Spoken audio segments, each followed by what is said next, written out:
What's up, y'all?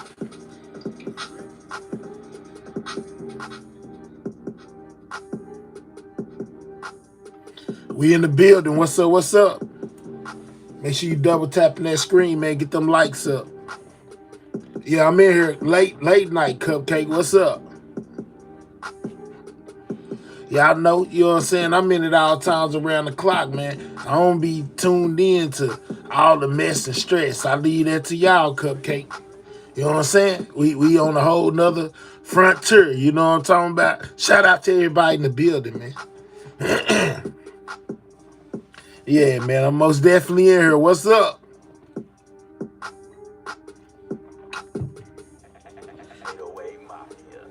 She say, my hell, what the?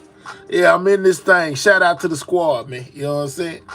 Hey, Maj, y'all make sure y'all dropping that cash out, man. You know what I'm saying? Make sure you most definitely, tell them to subscribe, double tap that screen, get them likes all the way up. What's up, y'all? Shout out to the squad, man. I'm late night with it. She say, man, hell, what the? Yeah, man, I'm in here. There's too much information out here to be, you know what I'm saying, passing up, man. Most definitely got to get mine. You know what I'm saying? I'm on my grind, man.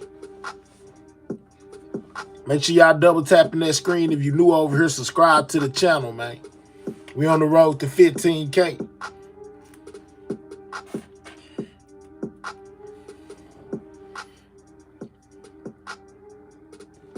What's up, Lanice? Shout out to my squad, man. Wake y'all tired selves up. I ain't tell y'all to run around YouTube all day. You know what I'm saying? Jay Stevens, what's up, my guy? Aloha. New member yesterday. Didn't realize all the other videos you done. Aloha, I got a gang of them, man. You know, you'll be surprised, you know. You'll be surprised how many videos I got. Because it's too much going on. And it's not good for the soul. Man, if you hang around negativity all day, you become negative. You know what I'm saying? And don't even know why. What's up, Miss Terry? You know what I'm saying? Shout out to y'all. We in here. You got to get it while the rest is asleep, man. While they sleep, we on the grind, man. Money on my mind, man. Yeah, I'm up, my boy. Let's go. Jay Stevens, we in this thing. You know what I'm saying? What's up, Candace? Shout out to you, man. You know what I'm saying? Yeah, we in the building. Trying to stack the dirty money up to the ceiling. I'ma make a killing while I'm chilling. Yeah, I be the good guy or the villain. Yeah, block you if you're getting out of line. 24/7, I be on my grind. They playing games, boy, I pay this stuff no mind. I blew up, it just took a little time. Yeah, I'll say I'm very proud of you, man. Candace, you know how I do, man. You know what I'm saying? Most definitely got to give them what they looking for. We in the building, yeah. Sidewalk gang in this thing, man. Yeah. Do your thing. Yeah. Might come through gripping on some grain. Yeah. Vertical live. Diamonds in my chain. I freestyle. I spit this stuff off the brain. Yonder. Give them what they wanna. Might take me a vacation off in the Bahamas. It's a long summer. Beating like a drummer. You know what it is, dog. You couldn't be dumber. If you bet against me, cause I'ma win. Riding in that lack thing or the Benz. Yeah, I stay serious about my ends. Man, here, we got a lunch pad ready for them trolls, for real, for real. Get them right up out of here. This is my year. Have no fear. Never drink beer. Only drink soda. Yeah, you know me, rap game controller. Keep doing your ish. New mouth last month got out with a bang of my hair. New month, last month, go out with a bang, my hair. Keep doing your ish. Oh man, I ain't going out nowhere with no bangs. Yeah, but I'ma keep me some chains. Yeah, I might go ice out my fangs. Yeah, and let them diamonds just bling bling. Yeah, I let my trunk just sing every time I be cranking up the bang. Yeah. doing my thing. Yeah. Nice piece and chain. Alright. Yeah. What's up, y'all? You know what I'm saying? We most definitely still in the building, man. You know, we most definitely still in this thing. Candace say she proud of me. Don't ignore my comment, bro. So technically you late. I'm on time. Yeah, I'm still sipping bottles of wine. Yeah, I ain't never late, Cupcake. I just, you know, doing what I do. I'm on the whole new schedule. Yeah, I be hotter than the devil. You can dig what I'm saying like a shovel. Yeah. Pedal to the metal. Miss Terry. Wake up. Oh, man, wake up. Yeah, man. Hey, but anyways, yeah. Say, if y'all already knowing, I be in here with the drink steady pouring. Yeah, I might post up with a long hair Samoan. I got so much game that ain't nobody backdooring me. I'm a G. Make it to the T.O.P. Yeah, you know me. I just do it like I'm poster. Yeah, you know me. Put my face up on the poster. Yeah, messing with me is like riding a roller coaster. Yeah, keep it real. I gotta get you fired up. I ain't fired up, I'm chilling. Yeah. Stack my dough to the ceiling. Yeah. One day I plan to make me a whole million. Yeah. Alright, man. You know what I'm saying? We in this thing. Shout out to the squad, man. We 7 minutes in. Make sure you double tapping that screen, getting them likes up. You know what I'm saying? Most definitely get them likes up. We got a troll. Your text says Diddy is their savior. Well, you know what I'm saying? Diddy in jail. He your savior, go put something on his bail. He like Whitney Houston, waiting to exhale. Yeah. Got the bam for the smell. Yeah. I don't worry about snitches, they might tell. Yeah. I go hard. I could never fail. Yeah, that's why them laws want to see your boy in jail. But I can't be sitting behind no dang cell. No, I gotta be on the streets. That's how I get mail. Yeah, keep it real in the field. Yeah, as I work my wood grain wheel. Yeah. Clicking the view. They say put the rockets in the chat. They gonna send you the spot. Don't send them yet. You know what I'm saying? Let them rock out. Diddy can be his savior. Diddy can be his savior. Libra baby say, man, what the heck? Yeah. Tell him send me the check. Cause every time I come, know I come correct. Yeah. When they come to me, show respect. Before I mess around and snap your neck. Man, hell, go to my last comment. Man, motherfuckers say you don't have your own motion. But yeah, you done proved me wrong. You went viral with Dolph, now you going more viral with Diddy. Man, look, I show my haters no pity. Yeah, they tried to mess with me, can't mess with me. Yeah, I do my thing no matter where I'm at. Yeah. Better wear your vest. Hey, Candace. I keep it in. I'm getting ends. Know I got the win. I got all the motion. Just like some lotion. Yeah. Or just like the ocean. Yeah. Yeah. Life or Diddy. Diddy prison. Yeah, Diddy locked up. What's up, Natisha? You know what I'm saying? I'm up with this man here. Hey, man, look. Yeah, I'm so alive. I might just hop in my car, take a long drive. What's up, y'all? Shout out to everybody in the building. Make sure y'all double tapping that screen, getting them likes all the way up, man. You know what I'm saying? Everything news is in the building, man. We grind hard over here. You know what I'm saying? We grind super hard over here. Click those 3 dots, hit that like button, man. You know what I'm saying? Know what I'm saying? All right, so I got this here for a reason. You know what I'm saying? You know, Dunn is one of the accusers of Diddy. You know what I'm saying? She used to be with Making the Band. And I know y'all been hearing her name floating around, but we never just got the full, you know, details on what it is that's in her lawsuit against Diddy, man. You know what I'm saying? Because reports say, you know, what she had to say about what was done to her corroborates what was done to Cassie, which corroborates what was done to some of these other people. You know what I'm saying? So I thought that it was important that we check out what's exactly in her lawsuit, man. You know what I'm saying? What's going on with Dunn in this lawsuit? You know, I most definitely got all the facts, man. You know,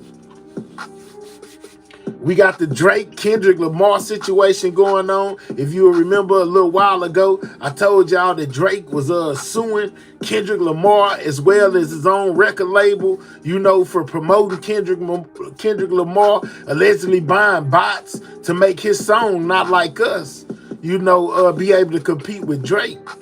Now, Drake says that he feels like this was done because he asked the label for more money than they was already giving him. You know what I'm saying? So when he asked for more money, then all of a sudden the beef with Kendrick kicked back up. Then Kendrick started dropping the diss songs, and some kind of way they intertwined with the same label. And Drake, you know, says that they cheated him, basically. You know what I'm saying? So after Drake filed his lawsuit, something from the past come up with XXXTentacion, man. You know what I'm saying? One of his unalivers has submitted their appeal, right? Because they was found guilty of the of XXXTentacion. But if you will remember in the case, you know, one of their lawyers brought up the fact that XXXTentacion and Drake had beef, and that XXXTentacion, his lawsuit, you know what I mean, XXXTentacion in one of his songs, you know, said if anything happened to me, Drake did it, right? So it looked like they trying to get Drake, man. You know what I'm saying? Yeah, Libra baby. Sound like they trying to get Drake too, you know. It most definitely in the news. You know what I'm saying? Hey, Graham, let's chill out, man. You know what I'm saying? Okay, we understand you a fan of Diddy. You know what I'm saying? Don't be typing all them long Diddies and Ys at the end of it. We don't gotta see all that. We respect that you pro Diddy. All right. If somebody is going to ill me, that's Drake. Let's go, Brian. You know what I'm saying? Well, it's been, like I said, it's been brought back up in that situation. That's why you see the Drake, Kendrick Lamar, and the XXXTentacion, man. We got a lot to unpack. You know what I'm talking about? But we got to get them likes up. You got a lot to unpack, man. You know what I'm saying? We 13 minutes in, 134 people deep. Click those 3 dots, hit that thumbs up. Let's get this show on the road, man. Yeah, we know, Cash. You know what I'm saying? Cage, was you watching him? Was you watching Diddy while he was doing that, Cage? Let me know, man. Since you felt the need to type that in the chat, talking about that was what he was doing. Did you watch him while he was doing that? Yeah, with your good trolling self. Let me show you can't troll a troll, buddy.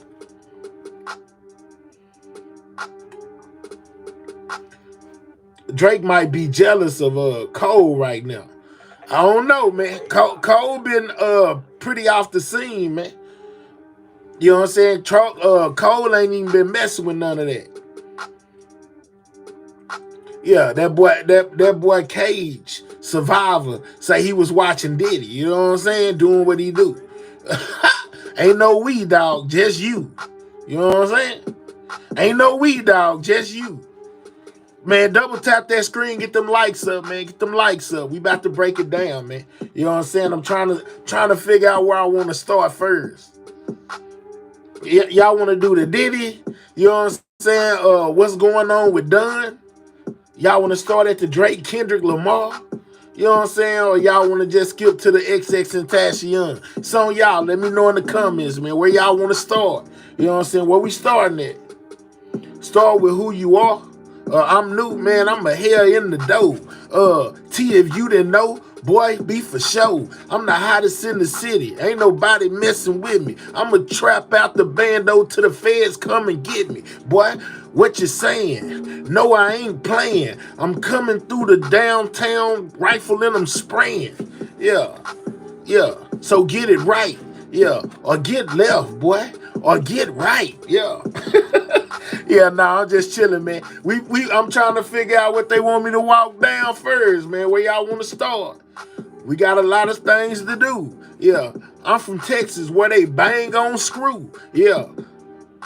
Karen, what's the deal, Karen? Welcome everybody in the building, man. Make sure you double tap that screen, click them 3 dots, get the likes up. Man, we 15 minutes in, got 125 people, only got 29 likes. Man, what is we doing? You know what I'm saying? Show starts when y'all get the likes right, man. What is we doing? Let's get these likes together. Yeah. Hurry up, boy. Hurry up. 3 dots, thumbs up. Let's get the likes up, man. What is we doing? Yeah, aloha, everything. You hear me? Everything bigger in Texas. Man, don't be afraid to hit that cash out, money sign DN1200, man. Hit that cash out. You know what I'm saying? Make sure you send a super chat or a super sticker. You know, support the channel, support the brand. You know. What's up, Catherine? You know what I'm saying? How you doing? I'm in here. For some reason, I'm moving slow on my phone. My phone moving slow, in slow motion. Boy, I'm sick like lotion. Trying to see why it's doing that. But I see let me see on my iPad if it's moving that slow motion. Yep, it's doing it on my iPad too. Yeah, might just come through, banging on screw. Yep, I see it. It's tripping. I wonder why it's doing that. It usually don't do that, but it's doing it now. Man, here, I was looking for you at midnight. I'm going to be tired at work trying to be up with y'all. Natasha, my bad, man. You know what I'm saying? I got some videos. You know, I went live earlier. You know, kind of made me late tonight. But I got the video that I did earlier. It's still up. You know what I'm saying? It's still up. What's up, Hair Grease? We talking about Diddy, Kendrick Lamar, Drake, XXXTentacion, Don Richards. You know, we got a lot to unpack, man. You know what I'm saying? That's what's going on. We got a lot going on. I guess we'll just start here. We'll just start here. Hold up. Yeah, we'll just start here with Diddy, man. You know what I'm saying? Let's find out what's been going on recently with your guy Diddy, man. You know what I'm saying? They talking Puff. His third attempt at bail was denied. Diddy's third attempt at a bail was denied. You know what I'm saying? But sources say he liable to come a 4th time. He has a 4th chance that he can use, you know, basically to try to get bond again. What's up, Shanice? She say, I'm new. Welcome, Shanice. Everybody welcome. You know, if you new over here, make sure you subscribing to the channel, man. We on the road to 15K. You know what I'm saying? We at 14,357. Every subscriber counts. So make sure you subscribe to the channel, man. We trying to get our weight up. Like I said, we on the road to 15K. We got 220 people in the building. Y'all click those 3 dots, hit that thumbs up for your boy one time, if you don't mind. You know what I'm saying? Subscribe to the channel, man. I'm going to be checking to see if y'all really subscribing or if y'all playing with me. All right. So, since Diddy spent his Thanksgiving in the slammer, guys, he didn't get bail. You know, I guess it's only appropriate that we start out, you know, with the latest and breaking in the Diddy situation in the Diddy news. So we gonna go here, man. Shout out to everybody in the building. Make sure y'all double tapping that screen. Make sure y'all getting them likes up. They finna let us know what exactly has been going on in the Diddy situation. Let's go. Affairs journalist Megan Cuniff. Again, this was the big story. Diddy was staying behind bars for Thanksgiving. Of course, now we know that he is going to be behind bars until his trial date that happens in May of next year. I now want to bring Megan into the conversation. I need to do this. Thanks so much for being with us here on Live I need to do this first. Let's talk about this situation. We heard again in that story that the judge denied bail for the 3rd time. What was the specific reasoning this time around? Of course, Diddy has been updating what he's proposing to those prosecutors in order to get bail.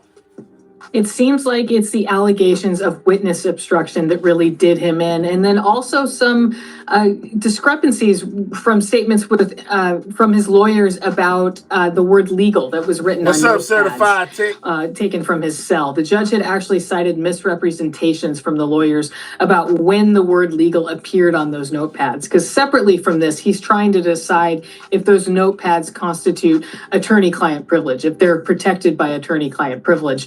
So having a misrepresentation, as the judge called it, from his lawyers did not bode well for shout out to everybody in the building, man. He could Latest release Diddy news and have him comply with these conditions. Very interesting, of course. And we do know that the judge, like you said, made this decision once again on the basis of witness tampering. But let's talk about the proposal. He mentioned 24-hour security and surveillance. This will wasn't enough for the judge, seemingly, to not even think that he could be a flight risk as well. Do you think that that also had a portion of this decision to deny bail? Yes, the original proposal, he wanted to stay at his mansion in Florida, and the judge said in the original hearing that that's out. So he went then to a New York City apartment and was going to have the 24/7 security. Shout out to everybody in the building. The judge also did say something in his ruling. Shout out to everybody out here. Make sure y'all clicking those 3 dots, hit that thumbs up for your boy. Make sure you subscribe if you new. We looking at the Diddy situation. This is the latest in breaking and what's been going on with Diddy, man. Get those likes up, man. We 241 deep. I know we ain't got 200 haters in the building, man. I know we ain't got 200. I know we got at least 100 supporters up in here right now. Double tap that screen, get them likes up. Click the 3 dots, hit the thumbs up for your boy, man. We most definitely walking it down. You know what I'm saying? What's up, Tick? You know what I'm saying? What's up, TR? What's the deal? You know, what's up, Marcus? Yeah, man, we in here. Libra, baby. About perhaps a 2-class system for bail, making private prisons for people who can afford them. But he avoided making an analysis on that by just saying that in general, there were no conditions that could assure community safety and that Diddy would not be obstructing justice or interfering with witnesses, which is what they consider community safety here. What's up, I mean, this case just gets to be a bit more interesting as we're continuing to learn more. Where does Diddy go from here? Again, denied bail for the 3rd time. Is this a good opportunity for him to sort of just start really focusing on that trial date?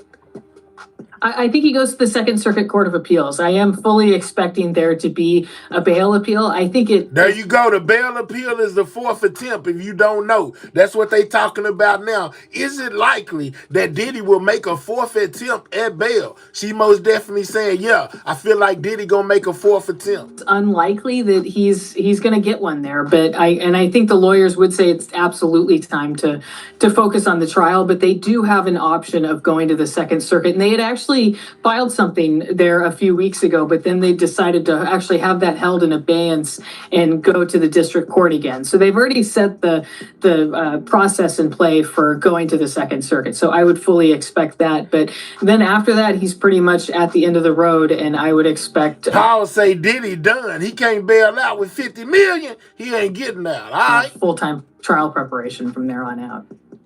Megan, what about a plea deal? Is that still maybe on the table for prosecutors and Diddy's lawyers to potentially work out?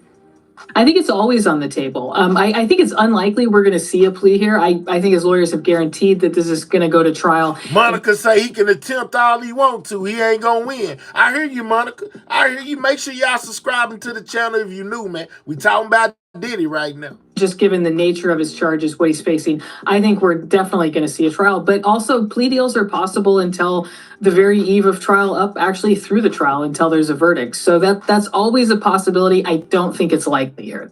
All right, we do want to switch gears here. Thanks for that update there on Diddy. But of course, another big story that came out this week. I want to show you some video there that we have. Drake. Music mogul Drake. Of course, you probably know him, but there's been legal fallout over the Kendrick Lamar diss track, Not Like Us. So in this new court filing, Drake is claiming that Universal Music Group engaged in irregular and inappropriate business practices. This was to get the single on the radio. It also says that UMG paid off iHeartMedia for airplay. The filing also points to lyrics that call Drake a pedophile and claims that Drake could actually sue for defamation. Y'all make sure y'all get them likes up, Drake man. did file that claim that UMG boosted Not Like Us as well on streaming platforms, specifically Spotify.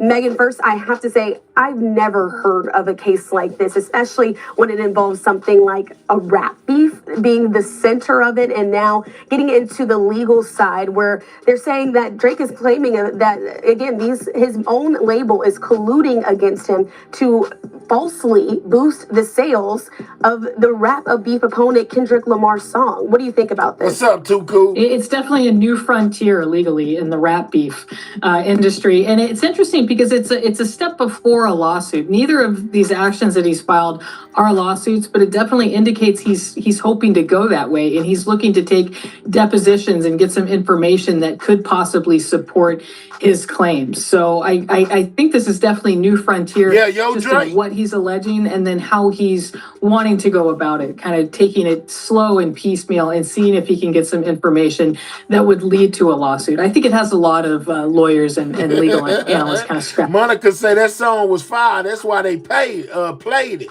Payola is illegal. Let's Their go. heads at this one. It certainly does, and also has rap fans scratching their heads as well. So when we're talking about Universal Music Group and just the power that they have, of course, having those two, of course, already huge stars, Drake and Kendrick, underneath that label, when you're thinking about what their power is it possible that this collusion is happening behind the scenes? I mean, we've seen other rappers speak out about it. Nicki Minaj in particular has talked about bots or songs being Talking about them bots, man. Have you seen anything have we actually seen anything in courts that proves this? Hey, man, we talking about Drake. We talking about Kendrick. We talking about Diddy. We talking about XXXTentacion. Make sure you double tapping that screen. Get them likes up, man. You know what I'm saying? We ain't no bots over here. Get them likes up. Show these people we ain't no bots. You know what I'm saying? We need 50 more people to click those 3 dots and hit that thumbs up, man. UMG has come out with a statement said it's categorically untrue, and we haven't seen anything otherwise. But I mean, the idea that inflated numbers, fake social media posts, bot accounts, I think that goes on rampantly in the music industry. Whether it's unique to this song and whether it targeted Drake, I think would be a question. But the issues that he's raising here, I don't think are wholly unique. It's just how he's applying them to his case. And when we're talking again about this, what do you think about the legacy here? Is this going to affect Drake's legacy at all to you? It might. It kind of depends on how big this if it ever leads to a lawsuit, and how big the news cycle becomes on it, or if we all just forget about this in 2 months. But he still has a career as, a huge award-winning rapper with tons of songs that everybody knows. It seems like he'll be remembered more for that than for any kind of legal issue that was just a blip on the radar. But we'll see how it goes. We're still getting started here. And certainly interesting to pull in, of course, Kendrick Lamar. This is where this all centers at. He's going to be performing in the Super Bowl this year. Do you think this could be a distraction a little bit for him? Hearing his name tossed around. And again, Drake is not suing Kendrick, but of course, this case does involve him, or I should say, this legal filing does involve him. I'm not sure if it would be a distraction so much as perhaps an inspiration. I think rappers, the whole point of these rap beefs is to kind of promote each other and to get attention to their music, and there isn't anything more helpful than this. It's kind of what the old saying goes, there's no such thing as bad publicity. So I don't think he would see this as a distraction, as not just welcome publicity. What's up, Donna? Certainly going to be very interesting to see if he plays not like us when he's on stage there at the Super Bowl. I think that just makes this court filing a bit more interesting. All right, again, legal affairs journalist Megan Cuniff here to break down some of the very latest as it pertains to some of these legal cases. We appreciate you for being here. All right, you know what I'm saying? So that was a little something, on a little something. We had 2 in 1. We had some Diddy news. We had some Drake and Kendrick news. You know what I'm saying? Since we on the Drake and Kendrick, I don't know, man. You know what I'm saying? Let me see where I want to go next. All right. So y'all, which one do I want to do first? All right, we're going to do the Dunn situation, right? You know what I'm saying? Y'all know Dunn used to be a member of Making the Band, right? She most definitely got a lawsuit against Diddy, right? My thing be this. I wasn't 100% sure of what all he was allegedly done to Dunn, right? So I went to searching trying to find, what is going on with the Dunn situation. And guess what, y'all? I found it. We finna find out exactly what's in this lawsuit, and then we'll move on to the Kendrick and them situation. But it's a lot going on within this lawsuit, man. I can't cap. Hold up. Yeah, I can't cap. It was a lot going on in that whole situation. Hold up, man. All right.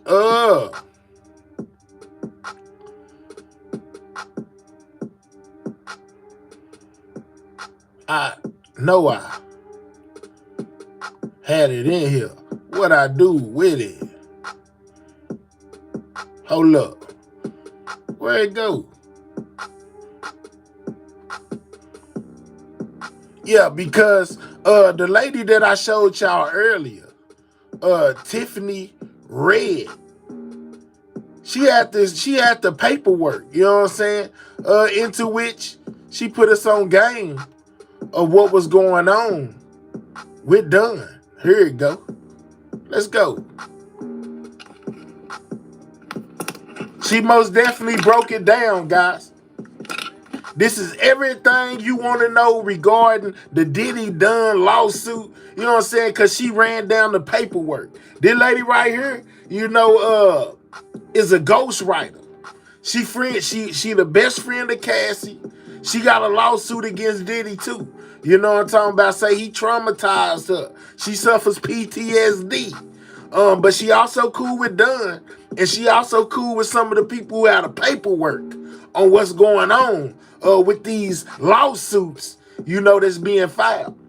So she went live and basically broke down what was going on in Dunn Richards, lawsuit against Diddy. What he was alleged to done. I was curious myself, like, man, what he done did?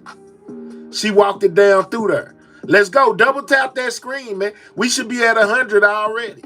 Exclusive.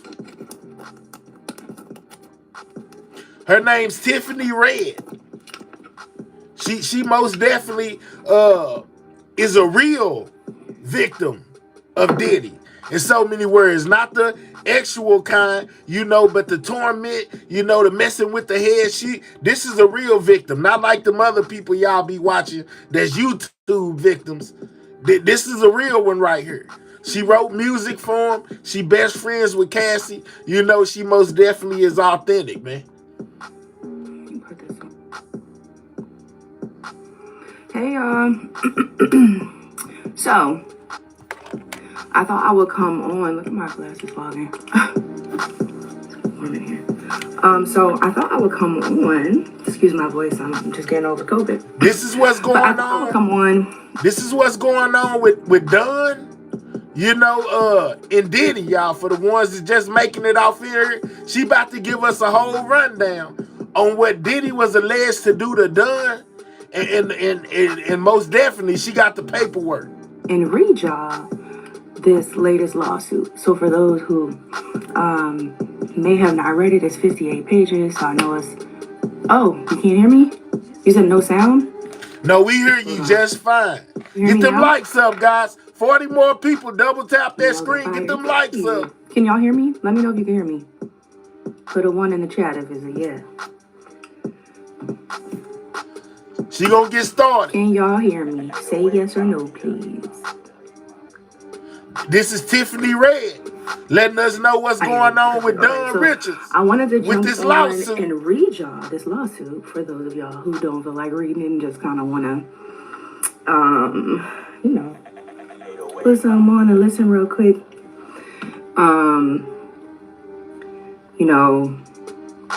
It's real easy to see headlines and, little quotes and stuff like that and not get the whole story. And there's a lot that the press didn't share. So I thought I would read. I've been listening to your replay demo all day, by the way. Oh, thank Thank you. Where can we find it? Where can you find what? The lawsuit? Yeah, everybody ain't got I'm not access. sure. Some of my little connects. See, she letting you know everybody ain't got access to this information. But she got access, you know what I'm saying? She gonna walk it down. Sent it to me. So I got it this morning. I feel like it might be somewhere on Twitter. She talking about the Don Richards lawsuit. Wait, hold on. Let me pull it up. Okay, boom. There we go. All right, y'all ready? Yo, she's suing so many people. She talking about Dunn, who all Dunn suing. She finna show you the paperwork. See how many people let you know it's real. are listed, or how many people in companies. Look at that. We got Sean Combs, Harvey Pierre, Remote Productions Inc., New Remote Productions Inc., the Nordlinger Group LLC, LLC Daddy's House Recording Studio, Bad Boy Entertainment LLC, Bad Boy Records LLC, Bad Boy Entertainment Holdings Inc., Bad Boy Production Holdings Inc., Bad Boy Book Holding Inc., the Sean Combs Music LLC, Sean Combs Capital LLC, Combs Enterprise LLC, Universal Music Group, Envy, Interscope, Giffen, A&M Records, Diageo, American Supply. She even sued Ciroc, guys. You know what I'm saying? Dunn went down through there. You know what I'm talking about? Ciroc Canning Company, Cone Wines, Spirits LLC, Janice Combs, his mama Publishing Inc., Janice Combs Publishing Inc. Holdings, Incorporated, Sony Songs, a division of Sony Music. Yeah, she went down through there. These are all the people Dunn suing. Versus Sean Combs, Harvey Pierre, Remote Productions Inc., New Remote Productions Inc., the Nordlinger Group LLC, November 15, LLC, Daddy's House Recording Studios, Bad Boy Entertainment LLC, Bad Boy Records LLC, Bad Boy Entertainment Holdings Inc. She's suing everybody. Holding Inc. Dunn suing everybody. Every company this man got. Hold on, I'm gonna turn it back around so I can just keep reading. I'm gonna read off everybody that she's suing, and then we'll get into it. Okay, so where did I stop? Okay, so she's suing Bad Boy Entertainment Holdings Inc., Bad Boy Production Holdings Inc., Bad Boy Books Holding Inc., not the book company, the Sean Combs Music Inc. Dang, he got mad companies. Yeah, she's not playing. Combs Enterprise LLC, Universal Music Group, NV, I guess that's Nevada, Interscope, Geffen, A&M Records, Diageo America Supply Inc., DBA Ciroc Distilling Company, DBA Ciroc Canning Co., Combs Wines and Spirits LLC, Janice Combs Publishing Inc., Janice Combs Publishing Holdings Inc., Sony Songs, a division of Sony Music Publishing LLC, Love Records Inc., Epic Records, Doe Corporations. Yeah, Bad Boy Books. 1 through 10, and Doe Defendants 11 through 20. Y'all ready? Tiff, can you save this live? Absolutely. I'm going to post it so that it'll be up. It'll be up. My glasses keep fogging. I just got out the shower and I just, you wash your face and it still be kind of like, damn. We don't care about your face. Let's get to it. What did he do to her? Let's get to it. Y'all ready? All right. So this lawsuit was filed in the Southern District of New York. All right.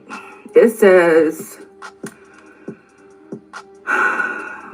plaintiff Dawn Richard by and through her attorneys, the Bloom Firm and IP Legal Studio LLC bring the action against defendants. Miss Richard alleges upon knowledge concerning her own experience and upon information and belief as to all matters. Preliminary statement. Dawn Angelique Richard. So if you wondering what's going on, this is Tiffany Red one of the people that's suing Diddy, she's reading out Don Richards' lawsuit. You know what I'm saying? Most definitely finna break down all the details. Make sure we need 25 more people to double tap that screen. Get them likes up. If you new over here, subscribe to the channel, man. We on the road to 15K. Known professionally as Dawn Richard, is an American music singer-songwriter and performer. She gained widespread recognition as a member of the girl group Danity Kane. Love them.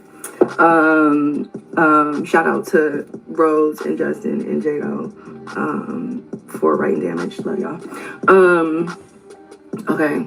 Now me giving a shout out. Okay. Girl group Danity Kane formed by defendant Sean Combs and later transitioned into a key member of Mr. Combs' band Diddy Dirty Money. I always thought that name was interesting, by the way. But let's go. Just defendant Sean Combs, a once celebrated hip-hop mogul popularly known by his stage name Puff Daddy, Puffy, P. Diddy, or Love, skyrocketed to fame in the late 1990s and became a powerful and enduring figure in the music and entertainment industry. In 1998, Mr. Combs explained the origins of his stage name. Oh my goodness! In a USA Today interview, what's up, Stop the Madness? Puff because he had a temper and was known to huff and puff when he was angry. Over the decades following his rise to fame, Mr. Combs' star-studded, larger-than-life persona overshadowed his vicious temper and pervasive acts of violence directed towards those in his inner circle, specifically women. Mr. Combs' namesake temper frequently manifested in physical violence. Mr. Combs regularly hurled objects in a fit of rage, often throwing items such as mobile phones, laptops, food, and studio equipment across the room.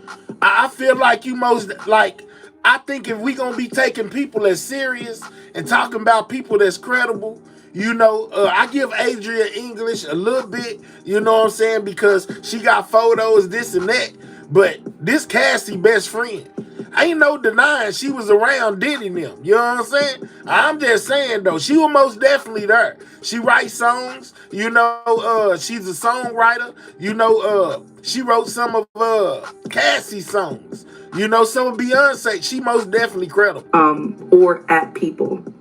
On numerous occasions, Miss Richard witnessed Mr. Combs brutally beat his girlfriend, Miss Ventura, Miss Cassandra Cassie Ventura. His persistent abuse included choking and strangling Miss Ventura, striking her with his hands. Now, all of this she's reading is off inside this paperwork that Dunn filed against Diddy. In Dunn's lawsuit, it states everything she reading right now. And with objects, slapping her, punching her, and throwing items at her, including Hey, Albert, you don't run nothing over here. Put him in timeout. Put Albert in timeout. And once you get out of timeout, Albert, if you come back still trying to tell me what to do, I'm going to send you on a rocket ship. Get ready to travel, buddy. Scalding hot pan.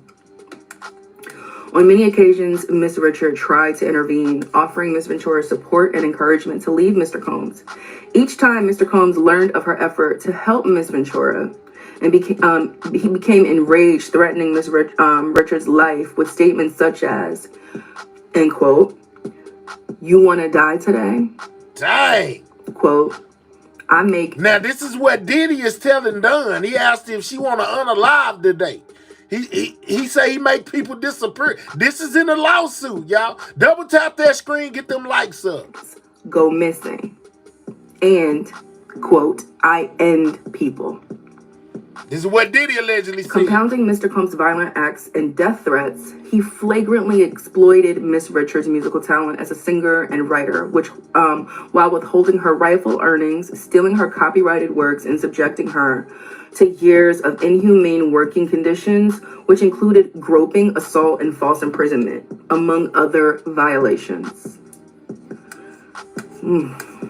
For nearly a decade, Mr. Combs manipulated Miss Richard with mantras that submission to his depraved demands was necessary for her career advancement, instilling in her the belief that such abuse and exploitation were required for female artists to succeed in the music industry.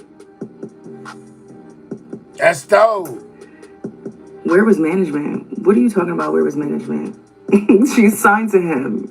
It's all encompassing. It's crazy. So Anyway.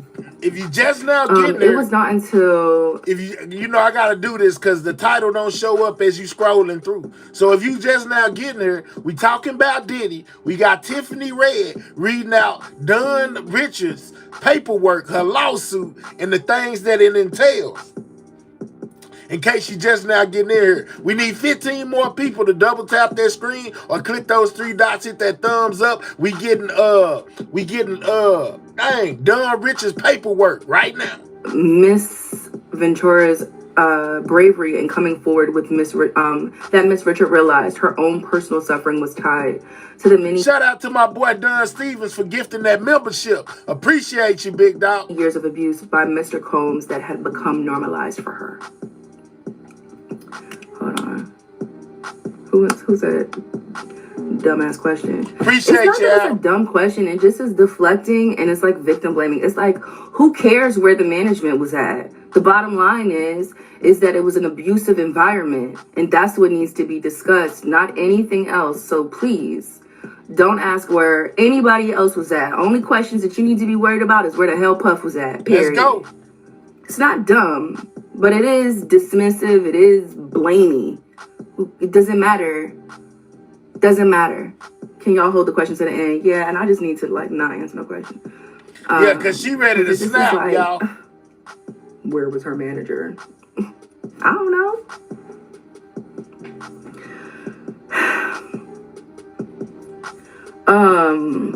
Until it was not until Miss Ventura's bravery in coming forward that Miss Richard realized her own I think Aubrey do got a lawsuit certified tech. personal suffering was tied to many years of abuse by Mr. Combs that had become normalized for her.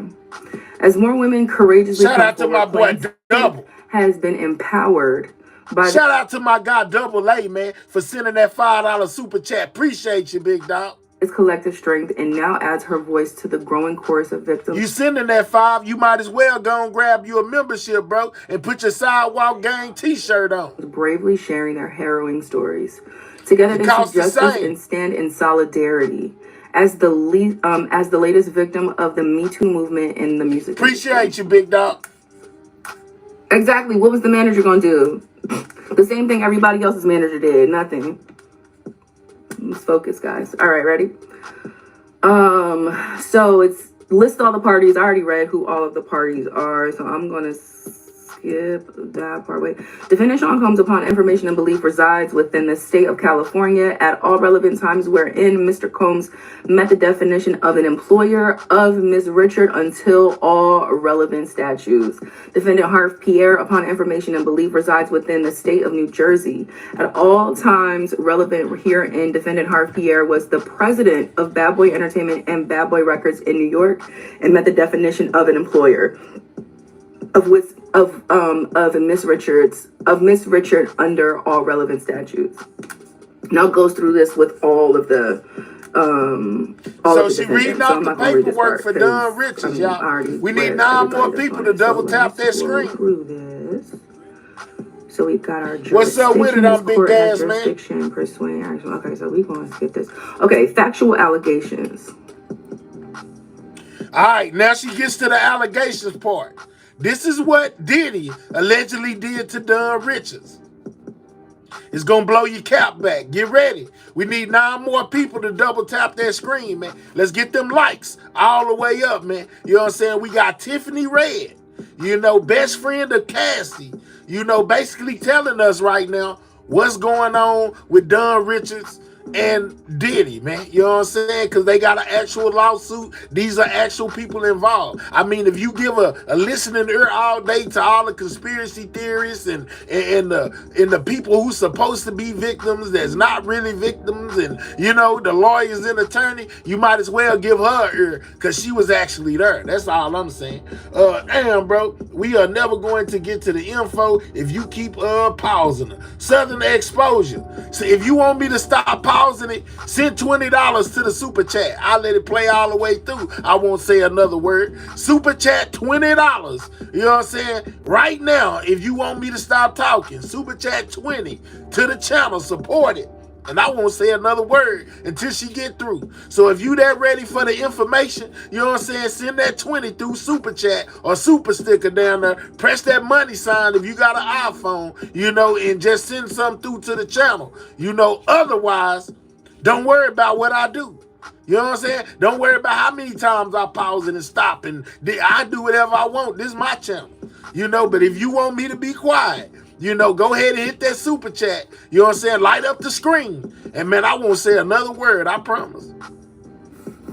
Her manager was Johnny Wright. And who does Johnny Wright work for? Why you asking where's her management? Her management works for Puff. She signed to Puff on publishing. She signed to him on a record deal. And her manager is in bed with Puff. So where was her manager? Not nowhere trying to... Thank you for whoever said it was Johnny Wright. See you later. Okay. I knew money will make you shut up, Southern Exposure. I knew if I said send some money to the channel while you talking, put your money where your mouth is, that would make you be quiet. That would make you want to get up out of here. See you later. Put on the rocket ship, send her to the moon, you know what I'm saying? Or him, whatever it is, you know what I'm saying? You're going on a trip in your favorite rocket ship, zooming through the sky. Hater, bye-bye. We don't need you. Hater, bye-bye. Go. We'll get you right up out of here. When you make an orbit around Saturn, you know what I'm saying? Send me a postcard. You know what I'm talking about? Drop them rockets in the chat. Pick you one. You know they all free. You won you a first-class ticket. Right up out of here. See you later. Thank you for the view, hater. Bye-bye. Yeah. Actual allegations. Miss Richard is elected to be in Mr. Combs' all-female music group Danity Kane after competing on MTV's Making the Man. In or around 2004, Miss Richard was selected to participate in season 3 of MTV Network's reality television show Making the Band. The show centered around the formation and development of a new musical group under the mentorship of Mr. Combs. The contestants would compete and be chosen by Mr. Combs to form a band which would go on to create albums and perform. For aspiring artists like Miss Richard, Making the Band represented a concrete path to a career in the entertainment industry. Miss Richard appeared in season 3 and 4 of Making the Band, which first aired in 2005, and in season 5 of Making His Band, which aired in 2009. Out of thousands of contestants, Miss Richard, along with approximately 12 other women, were selected to participate in season 3 of Making the Band. 5 women, including Miss Richard, was ultimately chosen to be in the group, Danity Kane, which was named by Miss Richard. Prior to including the first Danity Kane album, Making the Band was filmed entirely at Daddy's House Recording Studios at 3120 West 44th Street, New York, New York. The Making the Band content that focused on Danity Kane's work on its second... Yeah, because we most definitely don't mind getting you up out of here. We'll help you find you somewhere else to go. Double tap that screen, get them likes up, man. Right now we hearing from Tiffany Red, longtime friend of Cassie. She walking down Don Richard's paperwork, you know what I'm saying, live. The album Welcome to the Dollhouse was filmed at Daddy's House and at Mr. Combs' Miami residence. Other Making the Band episodes included Los Angeles as a third filming location. Upon information and belief to create Making the Band, camera crews filmed 24 hours a day, gathering months worth of footage to condense into mere hours of entertainment for viewers. Can you imagine how much shit they got on film? Don't let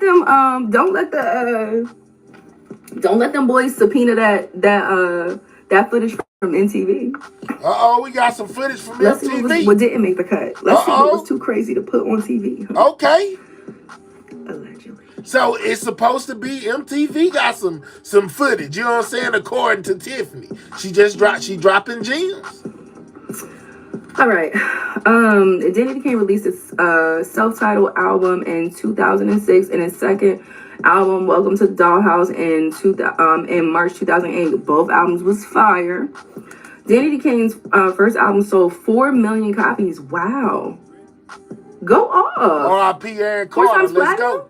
Danity Kane's first album sold 4 million copies. Damages to Miss Richards for unpaid salaries are estimated at $1 million. Danity Kane's second album, Welcome to the Dollhouse, sold over 2 million copies. Damages to Miss Richards for unpaid salaries and royalties are estimated at a $500,000. Adam says, do you think people went in there just to like investigate to get dirt on him? I don't think so, Adam, or it would have been came out. I think people went in to them freak offs and things of that nature because they nasty and want to participate. Damages on unpaid wages for touring on over 100 dates for Miss Richard with Danity Kane are estimated at $1.8 million. They broke the record. Yeah, only girl group to debut 2 albums at #1. Yes, Danity Kane was the shit. And it's so crazy because I feel like if all of this stuff didn't happen, who knows where Danity Kane would be? You know what I mean? Like, how many more records would they have made together? You know, like, it just... Mr. Combs fired bandmate Aubrey O'Day and Juanita D. Woods from Danity Kane on live television at the height of its fame in 2008, which resulted in Danity Kane being disbanded in 2009. By the way, I don't know if y'all saw that, but it was so humiliating, it seemed. It was... I seen it. Okay, so Miss Richards' first encounters Mr. Combs' aggressive, intimidating behavior in animate. She said, no wonder Chopper for making the band. One is weird too. He got some charges on him. He used to wear braids like a fish with beads. I think it was in 2022. He had some allegations against him. So, same thing. Let's go, Lanice. That's crazy, man. You know what I'm saying? We talking about Dunn from Danity Kane, aka making the band. We got Tiffany Red reading off her allegations against Diddy, her lawsuit. Animus, I don't know how to say that word. Animus, I guess I'm feeling like it's supposed to say animosity towards women. During the audition and on the set of making the band, Mr. Combs projected an aura of superiority, wealth, and power. Excuse me, I'm still getting over COVID. Okay, so wealth and power. Okay, Mr. Combs regularly wore sunglasses and avoided looking at the female contestants in the eyes, contributing to an atmosphere of uncertainty and intimidation. During auditions, Mr. Combs spoke to female contestants in a hostile, condescending manner, making disparaging gender-based remarks such as calling them fat, ugly, bitches, and hoes. By the way, Dang. Let me tell you why I believe that. Dang. Because Puffs called me a bitch. Right in my face. This is for educational purposes. Call me a bitch in my face. So I believe this because, yeah. Bitches and hoes. Dang. Miss Richard felt threatened and intimidated by Mr. Combs. I did too. Intimidated by Mr. Combs' blatant disdain for young women. Like herself, who were excited for the opportunity to be on his show. Once the ban was made, Mr. Combs' contempt for women was readily apparent as he continued to display aggressive and hostile behavior toward Miss Richard and her all-female Danity Kane bandmates. Mr. Combs regularly referred to the 5 women as bitches and hoes. Lord, and Diddy. Now, this is all in Dunn's lawsuit, y'all. You know what I'm saying? With this, the names you keep on hearing us say is from the official paperwork where they're saying that Diddy was calling them B's and H's, dog. You know what I'm saying? Like he was they pimp. I'm just saying. That's crazy. That's crazy, y'all. Wow. Denigrated their physical appearance. By way of example, Mr. Combs stated that Miss Richard was too skinny and needed to do something about her face. Diddy told her she need to do something about her face. On one occasion, in or around 2005, during the first season of Making the Band 3, Miss Richard observed Mr. Combs' ex-partner and the mother of 3 of his children, Kim Porter, leaving Mr. Combs' recording studio in tears with visible facial injuries, including a lacerated lip. Oh, man. Listen. Now we got Kim Porter. Dunn from Danity Kane basically said she seen Diddy and Kim Porter leaving, you know, and Kim had, you know, a laceration to her face. This is in the official paperwork. Realizing that Mr. Combs was capable of committing acts of violence against women caused Miss Richard to feel deep apprehension and fear that Mr. Combs could one day physically harm her. Miss Richard was present when Mr. Combs was introduced to Cassandra Cassie Ventura for the first time in or around 2006. The moment Mr. Combs first saw Miss Ventura, his demeanor noticeably shifted. Mr. Combs positioned himself directly in front of Miss Ventura's seat, invading her personal space, and fixated on her with an intense, unyielding stare, isolating her from the other people in the room, including Miss Ventura's then boyfriend, music producer, Ryan Leslie. This crazy. This crazy, y'all. Will this live stay up? Yeah, it's gonna stay up. Coincidentally, this first meeting between Mr. Combs and Miss Ventura was the first time that Miss Richard was in Mr. Combs' presence without a camera crew filming.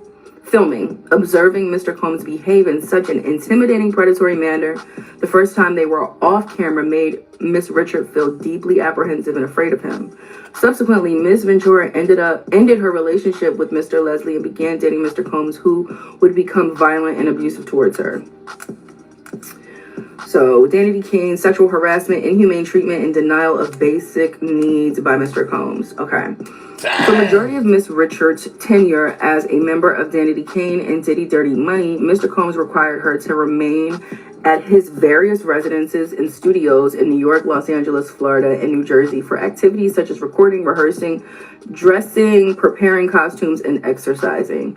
Throughout the production of Making the Band 3 and 4, Mr. Combs deprived Miss Richard and her Danity Kane bandmates of basic needs such as adequate food and sleep.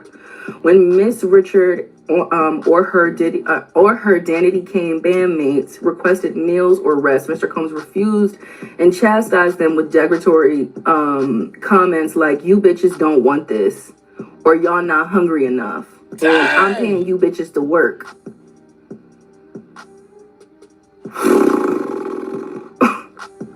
Lord, have mercy. This demeaning behavior gradually undermined Miss Richard's Diddy is confidence saying. and contributed significantly to her growing feelings of insecurity and fear of reprisal from Mr. Combs. Could you imagine your boss talking to you like that? Diddy talking to Danity Kane like that. You know, been working all day, you about to go on your lunch break, and your boss says, "I pay you bitches to work." Lord, have mercy. Diddy was on their top. All right. Upon information and belief, Mr. Combs would regularly be awake for prolonged periods of time because he was high on drugs. During these periods, Mr. Combs demanded continuous access to Miss Richard and her Danity Kane bandmates, often forcing them to record and rehearse for stretches of 36 to 48 hours without breaks. Now, let me tell you why I believe this. Because I remember when the homies were working on Last Train to Paris, and I heard so much about this. About, like, you know... Is y'all hearing this, man? I hope y'all listening, man. Diddy was like aggressive, very wild. Damn, I can see him acting like that too. I can see it too, Reed. Lord, have mercy. Exhaustion and like him being up and him pushing everybody and pushing everybody and pushing everybody and then being like, "Yo, I need to get some rest and come back refreshed." And it was like, nah. Dang. What? 36 to 48 hours is crazy. Forced them to choose between eating and sleeping. Made them choose between Miss Richard eating and lost sleeping. a significant amount of weight, weighing approximately 100 pounds. At a height of 5'4". Lord had done weighing 100 pounds, y'all. You know what I'm saying? Is y'all hearing this? Man, this is crazy. Say that Diddy wouldn't let him eat, made him pick between food and drinking. You know, in which Dunn lost a lot of weight and wound up weighing only 100 pounds. You can't make this up. See, they don't tell you this in the news. That's not dedication, it's abuse. That's not dedication. It's inhumane. Ain't dedication. It's exploitation. Get it right. Yeah, that cheesecake walk, that was exploitation. It was abuse of power. That's what that is. Okay, Miss Richard began to normalize these extreme conditions. Boom, there it is. Like y'all did with that dedication. She began to normalize it. It's not normal to be treated like that. That is not normal. That is not being dedicated. If somebody is pushing you, I don't know how to say your name, but THRGM say she got down to 85 pounds. Lord have mercy. Man, if you were starving me, I'd have been left. To inhumane. What's up, unapologetic? What's up, my girl? Limits for work. Trust and believe. You are not paying your dues, babe. You are being exploited. Okay.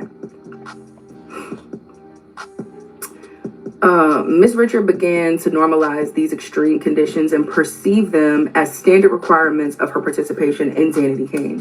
Mr. Combs regularly sent his associates to wake Miss Richard and her Danity Kane bandmates in the overnight hours so he could watch them rehearse.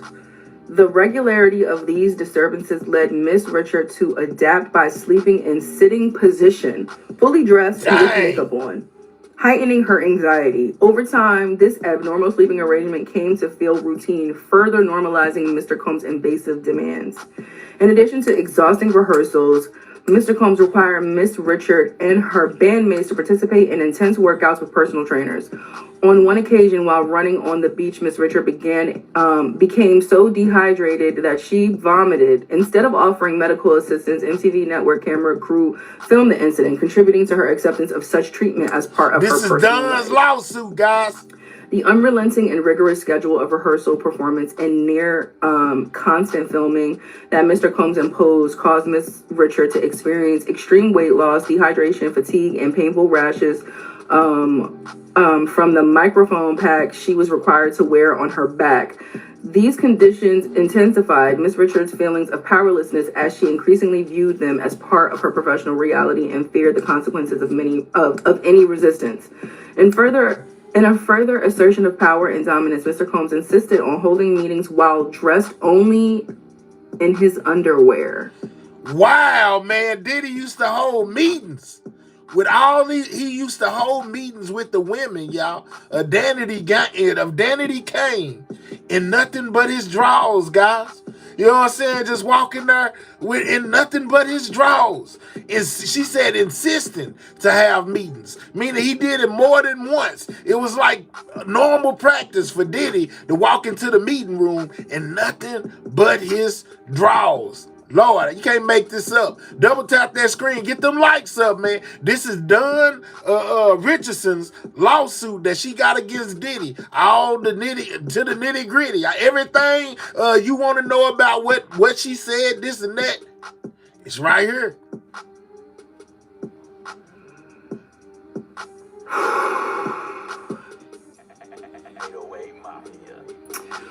On one occasion in 2008 at his Miami residence, Mr. Combs emailed Miss Richard directing her to meet him in the living room. When she arrived, he was only wearing underwear. Miss Richard asked Mr. Combs to put clothes on, but he refused, stating, "This is my fucking house." Wow! This is the most unprofessional work environment. Like, what? Mr. Combs then conducted a meeting lasting approximately an hour while dressed in his underwear, causing Miss Richard to feel violated and embarrassed and amplifying her feelings of powerlessness. These are the things that just continue to like push your boundaries and further and further and further and further. You know what I'm saying? Well, then why she ain't say nothing? Text cards, get your ass out of here. Bye. Remove from live. Block. Let's get you out of here. We don't got time for dumbass questions. She got an attitude like mine. It's not. Get you right up out of here. Wrong room. Let's go, Get Tiff. the fuck out of here with Let's that. go, I Tiff. have no tolerance for it. So, yeah. Bye. Anybody else got some dumb shit to say? Let's get them. Let's go. Okay. Send them on the rocket ship, Tiff. Following the official Danity Kane breakup, in early 2009, effectuated by Mr. Combs, Miss Richard experienced significant financial hardship. With no perspective. She getting aggravated, employment y'all. within the entertainment She can't stay out the comments. She getting aggravated. field. Miss Richards spent several months traveling from Baltimore to Daddy's house recording studio in New York without pay or allocated budget. Mr. Combs promised that Miss Richards' compositions would result in payment of license fees and royalties to her contract with, or pursuant to her contract with Bad Boy Records. However, no such compensation was ever reported or paid to Miss Richard. Damages. Damn, so she didn't get any royalties from all her work.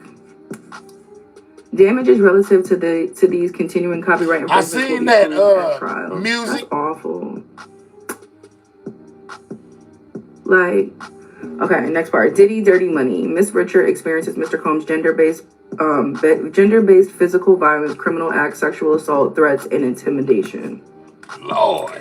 By approximately the fall of 2009, many of Miss Richards' compositions had been recorded by other Bad Boy Records artists. Now, for those of you who don't know, Dawn is also a songwriter. So she wasn't just a recording artist. She was writing records too. So she was writing stuff for Danny B. Kane. She was writing stuff for Dirty Money. She wrote a lot of stuff on Last Train to Paris. That's dope. So that's why she's talking about her compositions, because she wrote a lot of records. Okay, so let me see. Approximately due to the success of her compositions, Miss Richard was invited to meet with musical artist Kalina Harper, and shortly thereafter, Mr. Combs, Miss Richard, and Miss Harper formed a new group, Diddy Dirty Money. Initially recording for Diddy Dirty Money's album, Last Train to Paris took place in Mr. Combs' home on Doheny Drive in Los Angeles, California. That's the spot that was rated in LA. On the first day of recording, Miss Richard and Miss Harper arrived at Mr. Combs' home and waited in the kitchen where Mr. Combs' girlfriend, Miss Ventura, was frying eggs for him. Miss Richard observed Mr. Combs come down the stairs looking high on drugs, enter the kitchen, approach Miss Ventura, and scream, and quote, "I've been asking you for my shit. I can't stand you, bitch. You never do it right." That's what Diddy allegedly told Cassie. Like, you know, I remember the first time, like, hearing Puff talk to Cassie like that, like, myself. And I remember, like, my first impression was, oh, my God, he sounds like a pimp, like, one of these from them, like, pimp movies. Like, you know, Diddy was gorilla on him over there. It just is so crazy, like, ugh. Okay. Diddy must have been out of that Tootsie acting a fool. "I've been asking you for my shit. I can't stand you, bitch. You never do it right." Mr. Combs pushed Miss Ventura against the wall and choked her, then picked up the scalding hot pan of eggs and threw it at her, causing her to fall to the ground in fetal position. Dang! That same fetal position that it sounds like that. You remember when she was in that fetal position in the hallway in that video? In the hotel? Cursing and screaming, Mr. Combs dragged Miss Ventura up the stairs. Now, I believe that because we watched him try to drag her. Now, she's reading Dunn's paperwork. This is what Dunn included in her paperwork, that she seen Cassie get assaulted. So what y'all hearing is from Dunn's recollection of what happened that day when Diddy jumped on Cassie. Down the hallway. In front of her.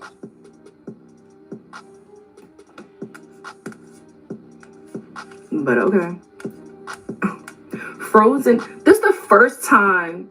This is so crazy. So this is the first studio session with Dawn and Kalina for Diddy Dirty Money. They get to the house, and the first time that you're working, you watch your boss assault his girlfriend and artist right in front of you. Now remember, the following day, even though Dunn says all this happened, The Kalina girl that was part of Dirty Money says that she didn't witness none of this. So she working with Diddy. That's the same one that says she loved Diddy. She want to be like Diddy. This, that, and the third. They say Diddy paid her off. The Kalina girl. But this is Dunn's story, putting her and Kalina in there. On the first day they worked together, Diddy jumped on Cassie in front of both of them, even though Kalina is saying that she ain't see nothing. This is in Dunn's lawsuit. Ms. Richard received a call demanding that she return to Mr. Combs' residence to continue recording.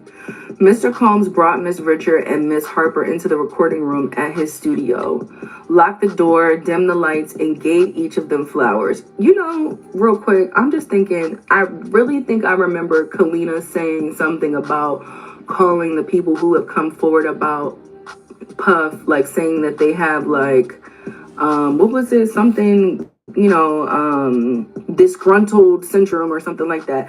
And to hear Dawn's account of Kalina being right in the mix and getting a front row seat at how it went down is just unreal. Yes, that is way unreal. I don't know, man. That's crazy.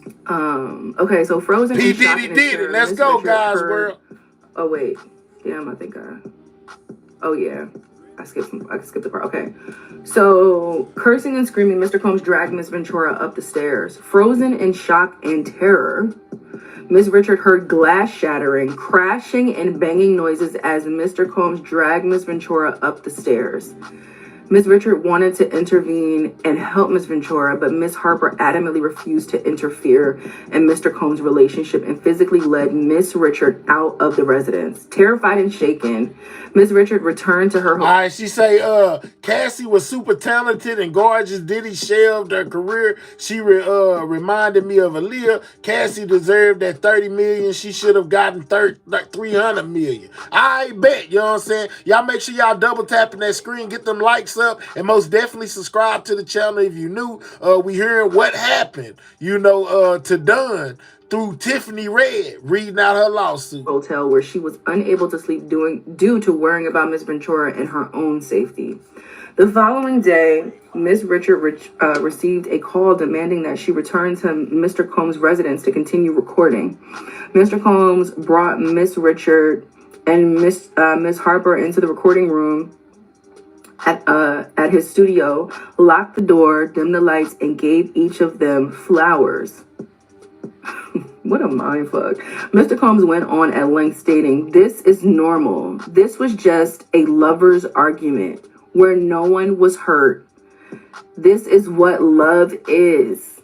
I'm giving you an opportunity. If you want to make it, you'll shut your mouth. Wow. If you say anything, there Diddy. will be consequences." That's what Diddy Could told. you imagine someone giving you flowers and being like, if you don't shut your mouth, there will be consequences? I don't think that's what Diddy a bad man. I don't think that's what it's very... But okay. I'm giving you this opportunity. If you want to make it, you'll shut your mouth. If you say anything, there will be consequences. Mr. Combs further warned that, and quote, people end up missing. Man, Diddy told him Being people come up threatened while missing. locked for over 20 minutes in a small enclosed space with Mr. Combs. After observing Mr. Combs violently assault Miss Ventura the day before, Miss Richard was terrified and genuinely believed that Mr. Combs would follow through on his threats. Why would Let's you go, not? VV. That makes sense to me. I feel her. In or around November 2009, after the Soul Train Awards in Atlanta, Georgia, Mr. Combs flew Miss Richard and Miss Harper to his house in New York on his private jet for an after party. There were many well-known celebrities at the after party, and Lord have mercy. illegal drugs were being openly consumed. Upon information and belief, Mr. Combs had... Drop a 1 if you believe Dunn, man. Since Tiffany Red is reading Dunn's paperwork, her lawsuit against Diddy, do you believe the things that you've been hearing? Drop a 1 if you believe it. Drop a 2 if you don't. You know what I'm saying? Let me know in the comments. Wake up, man. It's a lot of information being passed right here. This is the official paperwork from Dunn Richards' lawsuit. Do you believe it or don't you believe it? I see some ones down there. People believe believe it? You know what I'm saying? The sad price of fame. Everybody dropping ones. You know, everybody. Yeah, she is most definitely credible as well, man. This is crazy, man. This is ludicrous. This is insane, man.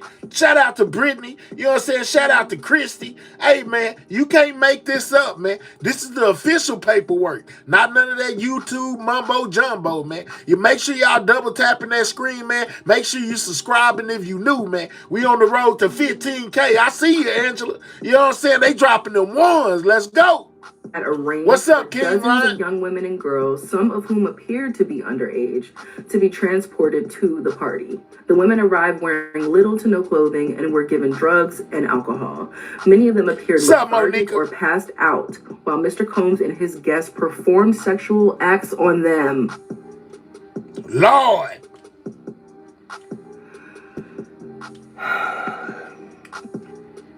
Ms. Richard believed that her presence at the party was a test to see whether Mr. Combs could trust her. Dang. She got aggravated, y'all. Shit is crazy. It's super crazy. Mr. Combs repeatedly said things like, quote, "This is a buffet. Enjoy yourselves. This is what we do. This is how we party." Not this is a buffet. It's a buffet. You know, he was eating off the girls. Shocked and horrified at the night of Mr. Combs, at the sight of Mr. Combs and his guests violating incapacitated young women. Oh, Mr. man. Combs' personal assistant, Capricorn Clark, to allow her to leave. Ms. Clark insisted that Ms. Richard wait 15 minutes for Ms. Clark to make, in quotes, make it make sense. They wouldn't let him leave. Now, remember, she said, the woman, Miss Clark, wouldn't let Don leave. Let's talk about it. I need to make it make sense. Wait, hold on, because I don't want him to be upset because you're... That is to make Miss Richards' exit less conspicuous so that Mr. Combs would not notice that she left. Knowing that she was not free to leave and it had to wait for Miss Clark to help her orchestrate her departure, Miss Richard experienced feelings of panic and being trapped against her will. Mr. Combs regularly placed Miss Richard in similar situations with no means to escape. At Mr. Combs' drug-fueled parties, his guests, including Miss Richard, was required to surrender their phones upon entry. Mr. Combs kept the door locked and guarded by security personnel, making it impossible for Miss Richard to leave without alerting Mr. Combs. Done so. Mr. Combs hired police officers to attend his parties. Oh, man. So the laws was at the freak-offs, guys. You know what I'm saying? Dunn alleges that the police was at the freak-offs. You know what I'm saying? Diddy hired lawmen at the parties. So that means there's some officers out there that know about the freak-offs, but they ain't talking either. But anyway. Sending a clear message to guests that his influence extended to law enforcement officers. Yeah, the law. Creating a climate of fear and a tactic warning that reporting him to authorities would be both unacceptable and futile.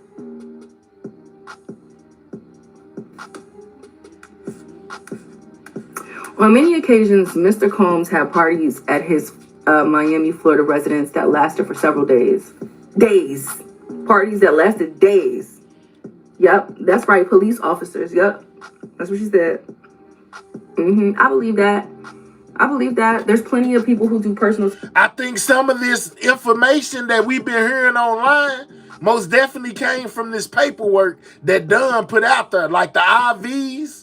You know what I'm saying? They would be so dehydrated off the narcotics and doing the do that they would have to have IVs, and the parties lasted for days. And we've been hearing that over and over and over again. I bet you it came from this paperwork. Security who are off-duty police officers or former police officers or shit like that. So I could believe that. Crazy. All right, Jay. Mr. Combs, On occasion, Mr. Combs had parties at his Miami, Florida residence that lasted for several days. That's why they raided one it. of the parties, Miss Richard... Now, Dunn said he would have massive parties at his Miami mansion. That's the same one that that the laws raided, and also the one that's up for sale. Mr. Combs openly stating that he had arranged a busload of young... and quote exotic girls such as Black and Asian, Indonesian, and albino, Once again, Miss Richard observed inebriated young girls being sexually violated by Mr. Combs and his guests. Dunn say she seen young girls inebriated, being violated. Lord, have mercy, man. In a state of panic and terror, Miss Richard fled to the bedroom Mr. Combs had insisted she stay in and barricaded the door shut with furniture. Mr. Combs openly assaulted Miss Ventura in front of Miss Richard and other witnesses on multiple occasions. On one occasion, in or around the fall of 2009, Diddy Dirty Money was in New York preparing to perform at a festival. Inside their vehicle, Mr. Combs grabbed Miss Ventura's neck, pulled her out the van onto the grass, and pinned her. Man, it sounds like Diddy was using Cassie like his personal punching bag or something. Dang, every other day they were squabbling. This is sad, man. Head down, choking her while yelling, "You gonna get fucked up today." Lord, This watch incident the took cussing. place in the backstage area just outside the festival and was entirely visible by bypassers.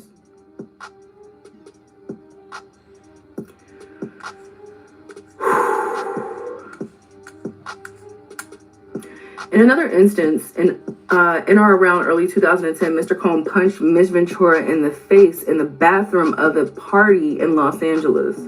Frequently, when Miss Ventura attempted to voice an opinion or stand up to Mr. Combs, he would strike her or wrap his hand around her throat and choke her. Dang, Diddy. On the first several occasions they observed Mr. Combs assault Miss Ventura, Miss Richard and Miss Harper spoke with Miss Ventura to support and encourage Miss Ventura in escaping her abusive relationship with Mr. Combs. Every time that Miss Richard and Miss Harper tried to intervene, Mr. Combs learned of the conversation and became irate. Mr. Combs screamed at the women, end quote, "Y'all bitches don't get in my relationship. Don't tell my bitch what she need to be doing. Dang. Just make money and shut the fuck up. Let's go. Dang. I end artists. I shelve careers. You could be missing. And you bitches want to die today?" This is all what Diddy allegedly told them, guys. Sweet baby Jesus. Among other threats. You could be missing. So for all of y'all that be talking shit, He said he end careers. You know what I'm saying? He'll shelve you. You could even come up missing with Diddy, man. Lord have mercy. Hey, man, you can't mess this up. You can't make it up. Yeah, slow down on them F-bombs, young lady. But she's reading the paperwork. That's what it said, man. This is for educational purposes only. This is crazy. You know what I'm saying? Payback, yeah, let's go. He be crazy beyond crazy. Elizabeth Jadakiss ain't silent. He went off air and he said that he needed to say then, so he not saying too much else. I'm glad A.JG left that boy. Sound like a gorilla, I'm telling you. He on some Eddie Kane Jr., Nino Brown type stuff. Exactly. that assume that people that were around didn't say shit, didn't do shit, didn't try, all of that. It's not true. Everything is not for the public, but it doesn't mean that it wasn't happening. And I think it's awesome that Dawn and Kalina pulled Cassie to the side and was like, "Girl, yes, it's awesome. I'm happy that they did that.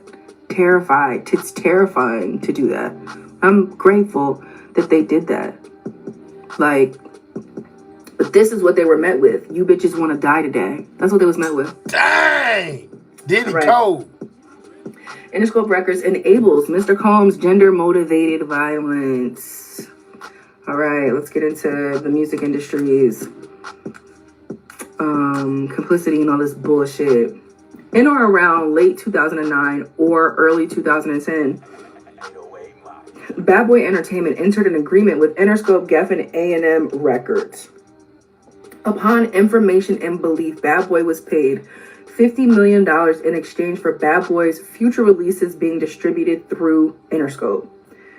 In so doing, Mr. Combs intended to capitalize on Interscope's significant resources and enhance the promotion and sales of Bad Boy releases, including Diddy Dirty Money's upcoming album.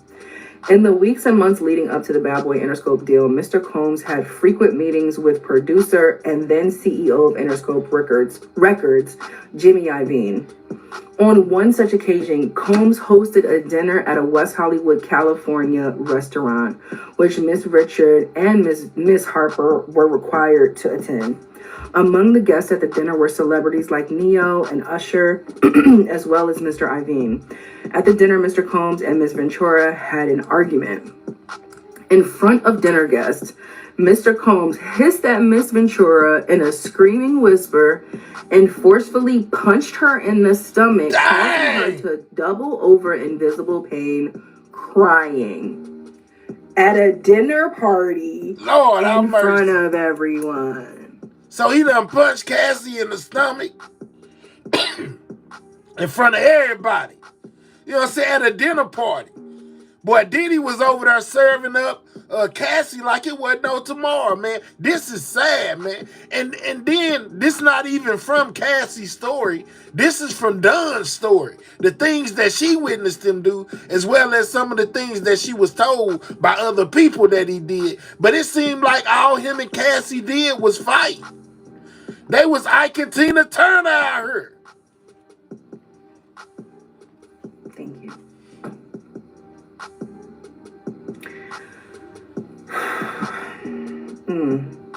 Miss Clark escorted Miss Ventura out of the restaurant, and Mr. Combs remained and continued socializing with dinner guests. At this point, Interscope Records clearly had actual knowledge that Combs was dangerous around females, and that Combs was willing to brazenly batter a female in public. Even after Iovine watched, keyword watched, allegedly. Dang. Even after Mr. Iovine watched Mr. Combs commit a violent assault in front of numerous high-profile witnesses, the Bad Boy Interscope deal Jimmy Iovine just watched and did nothing. took place and remained in effect, providing Mr. Combs with immense financial reward and enabling him to commit further acts of violence without fear of repercussion. Watching Mr. Combs openly assault Miss Ventura in front of Mr. Iovine and various celebrities and observing other powerful music industry representatives were complicit in Mr. Combs' behavior amplified Miss Richards' fear that Mr. Combs could one day harm her. EJ, you know I can't read that right now. Accepted and normalized by everyone surrounding him. Welcome to the music business, baby. Welcome to the big kid table. That's the table she at. She at the big kid table where all the crazy shit be going down.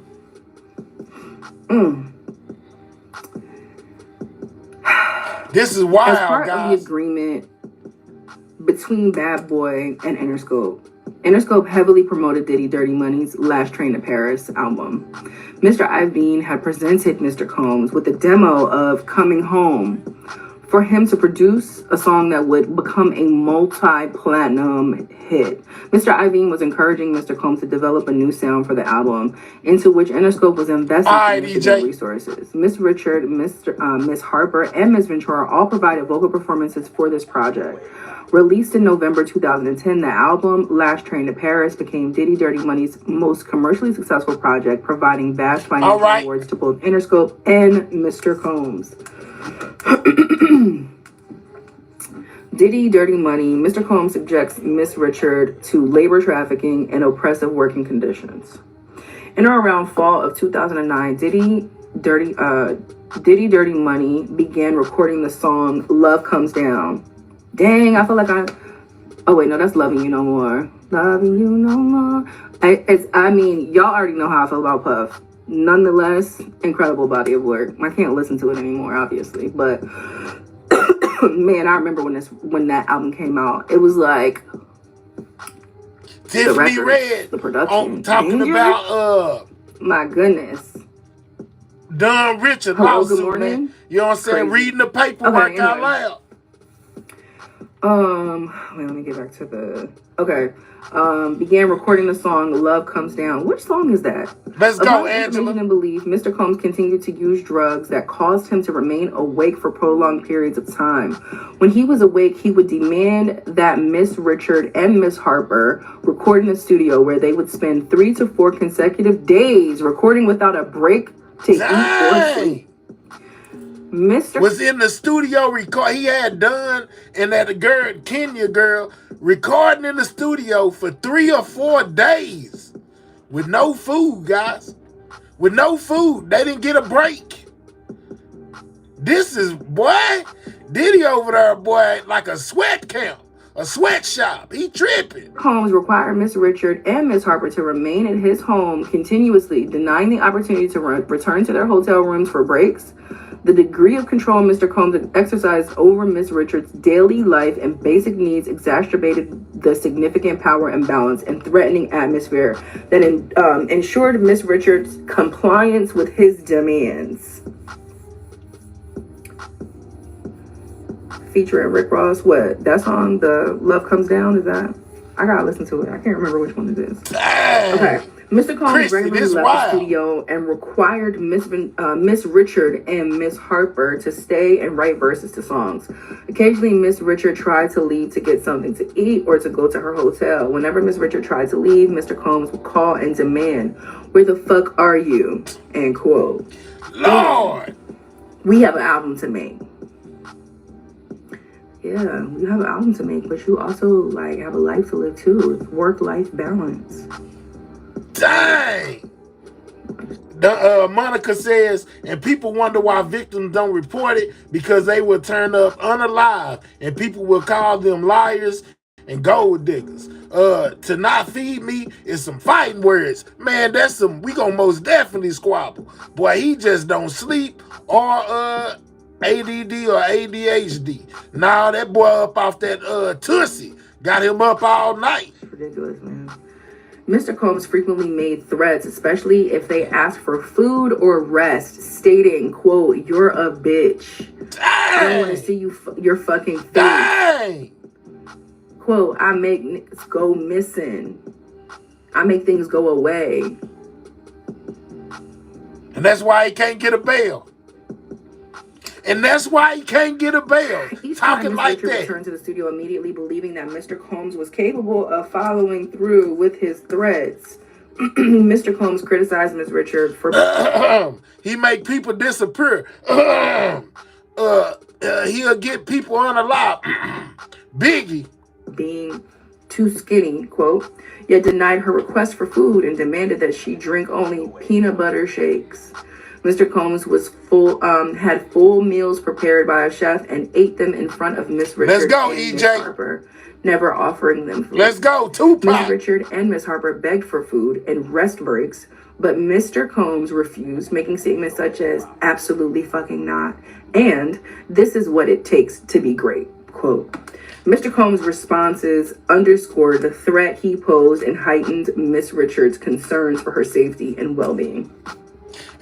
As Miss Richard continued to work nonstop, transitioning between the studio rehearsal Jay-Z and back to the studio, she became severely dehydrated and experienced chronic stomach cramping from being undernourished and excessively thin. Hey, we need y'all to double tap that screen, man. Get the likes up. Click the 3 dots. Hit the thumbs up. If you new, subscribe to the channel, man. We on the road to 15K. We at 14.4.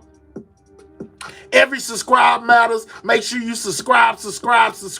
What's up, Cut Up Girl? I see you. Man, right now we got Tiffany Red reading out Don Richards' lawsuit against Diddy, man. You know what I'm saying? The stuff that she is saying is most definitely mind-blowing. You know, the allegations that Don made in this paperwork will blow your mind. Double tap that screen. Get them likes up. Can we get 200 on the scoreboard, man? Click the 3 dots. Hit the thumbs up. On the numerous occasions that she told Mr. Combs she was not feeling well, he called her lazy and dismissed her health concerns, instilling in her further apprehension of communicating her needs.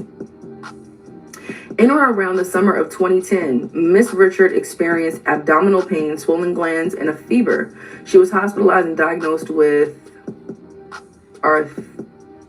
myalgia. I don't know what that is. Joint pain due to overuse, sprains, tendinitis, and infection, anemia, and a low white blood cell count. Miss Richard presented Mr. Combs with her medical records, specifying that she needed to emphasize eating well, being adequately hydrated, and getting adequate rest. But Mr. Combs ordered her to report to the studio the next day for another multi-day recording session. Mr. Combs' blatant disregard for her health and well-being cemented Miss Richard's fear of his authority and control over her career and health. This is really, really terrible. Man, this is horrible. Miss Richard continued to witness Mr. Combs' abuse towards Miss Ventura. Miss Ventura often wore sunglasses and makeup in an attempt to hide visible injuries. These incidents further solidified Miss Richard's fear of Mr. Combs, as they were constant reminders of the physical dangers she potentially could and eventually would face. Mr. Combs often exhibited uncontrollable anger during recording sessions, throwing objects like albums, laptops, chucking stuff at him, and food against the wall and at individuals. Mr. Combs frequently flew into frenzied, unpredictable rages. Golly! Miss Richard feared making any misstep that could direct his anger toward her. However, her fear went beyond her immediate physical safety, because she had witnessed Mr. Combs' violent nature, a side of Mr. Combs that the world had not yet seen. She feared that falling out of Mr. Combs' good graces, or worse, standing up to him or speaking out against him, could result in serious harm to her. Miss Richard frequently thought about Mr. Combs' threat about making people, quote, go missing, and feared taking any action could label her a target. Lanice, I ain't taking no abuse like that. Ain't nobody finna do me like that. I'm just saying, I would have walked out. I would have been like you, Lanice. Forget all this. I don't need it. I'm going back to regular life. It ain't worth it. Despite Mr. Combs' violence, threats, and misogyny, Diddy Dirty Money experienced significant sales of records, selling 2 million copies of one single and 500,000 copies of another in the U.S. and in Australia. And in Australia, 5 million single copies. Damn. Australia went crazy on Diddy Dirty Money. 5 million single copies for what? Ain't no way. Single. Was it Hello, Good Morning? I can't remember. Miss Richards' unpaid wages and royalties are estimated at $1.2 million. Miss Richard unpaid touring wages are estimated over $350,000 for touring dates within the United States alone. Ciroc, Diddy Beats, and non-payment. Excuse me. No, he didn't pay her. That's what she's alleging. So, we got Suge coming up. In or around the summer of 2009, most definitely got some Richard Suge. and Ms. Harper were required by Mr. Combs to perform as part of Diddy Dirty Money and attend numerous promotional events, including late or overnight parties, all of which were under contract between Mr. Combs and Ciroc Vodka, and between Mr. Combs and Diddy Beats. I think that's how you say it, I don't know how to say it, to the Bad Boy Interscope record deal. Miss Richard was never compensated for the extra time she spent fulfilling Mr. Combs' promotional contracts, including the Ciroc and Diddy Beats campaign. Damn. Mr. Combs was, you know what blows my mind is, this is wild, man. She reading the full report. Is how much money was generated, like, in how it's all in your face, like, you know, throwing the numbers in your face, and then you see like all this money generated, and you're like, how does somebody become so rich?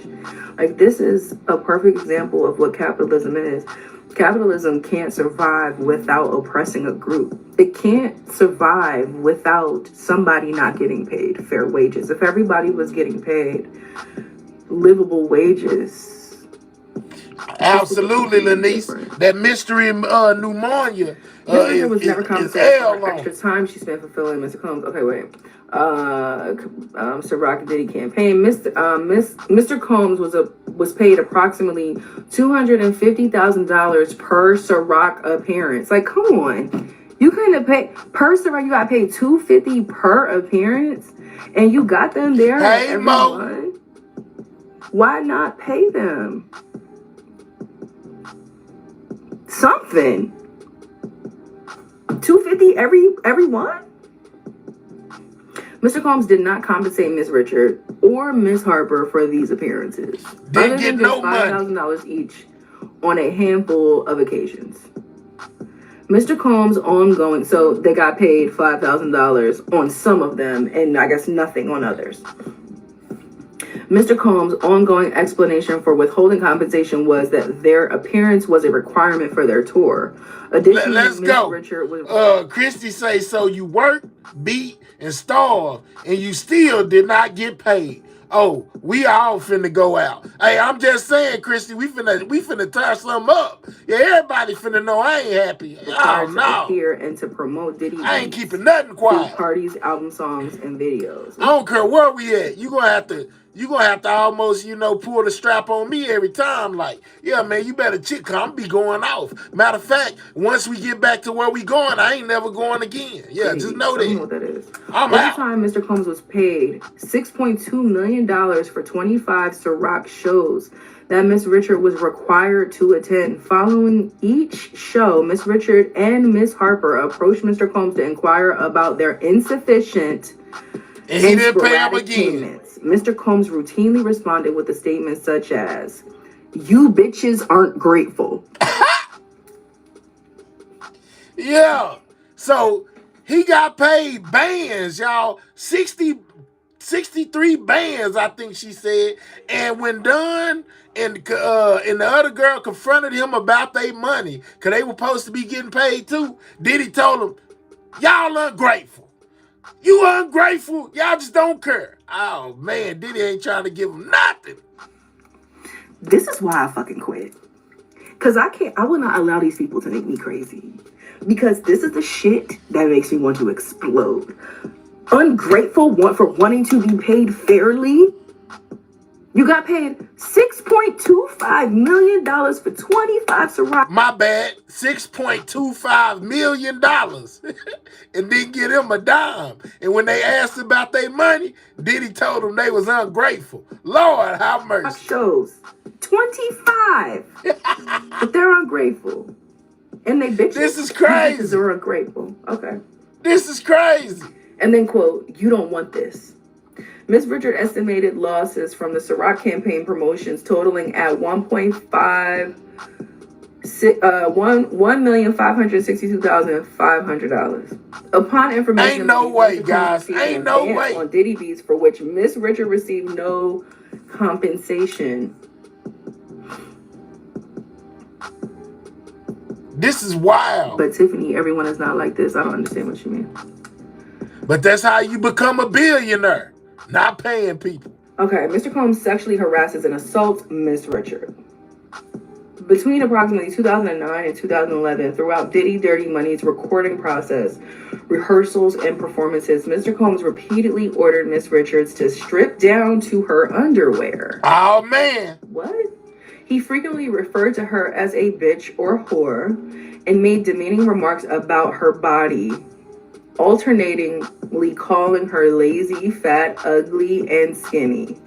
How you gonna be fat and skinny? Calling her lazy, fat, ugly, skinny, particularly in front of his friends, producers, and bodyguards. Diddy starving them and then telling them they fat and skinny, but you ain't feeding them. What you expect? Double tap that screen, get them likes up, click the 3 dots, hit the thumbs up, subscribe to the channel if you new. We on the road to 15K. We got Miss Tiffany Reed breaking down Dunn Richards' lawsuit against Diddy. We just found out, that basically he starved them in the studio and don't let them eat, and then talk trash to them when they try to get paid. This is crazy. Wow. Mr. Combs frequently held meetings with Miss Richard wearing only his underwear, despite Miss Richard's protest and repeated requests for him to put on clothing. In response, Mr. Combs called her a bitch and a whore and reminded her that she should watch the cussing, young lady, for the opportunity to be there. Dang. Often while they were made her strip down to her drawers, would hold parties where he would invite young men and women who were often scantily dressed and appeared underage to use drugs and engage in sex acts. Mr. Miss Richard observed Mr. Combs and his colleagues kissing, groping, and inappropriately touching young women. Upon information and belief, the participants often left the immediate area to have sex and returned shortly thereafter. On numerous occasions between approximately 2009 and 2011, under the guise of preparing for performances, Mr. Combs would intrude into Miss Richards' changing room at Daddy's house unannounced while Miss Richards was undressed. Hell no. Even though a female stylist was present and assisting Miss Richard with her wardrobe, Mr. Combs would grope Miss Richards' body, including her bare buttocks and her chest area near her breast. With no legitimate purpose and without Miss Richards' consent, Mr. Combs caressed her buttocks to show the stylist where he wanted her high-waisted panties positioned. This dude here, man. Ew. And attempted to touch her breast, claiming to show the stylist where he wanted her bra straps to go.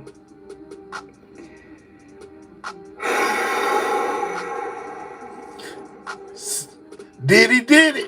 When Mr. Combs, this is fucking crazy. When Mr. Combs would enter the changing room, Miss Richard would cover her chest with her hands to prevent Mr. Combs from seeing or touching her breast. When Mr. Combs would touch her body, Miss Richard would attempt to swat his hand away and state, "Don't touch me." Mr. Combs frequently smacked Miss Richard's bare buttocks and often commented on her body, noting that although she was skinny, she had an ass.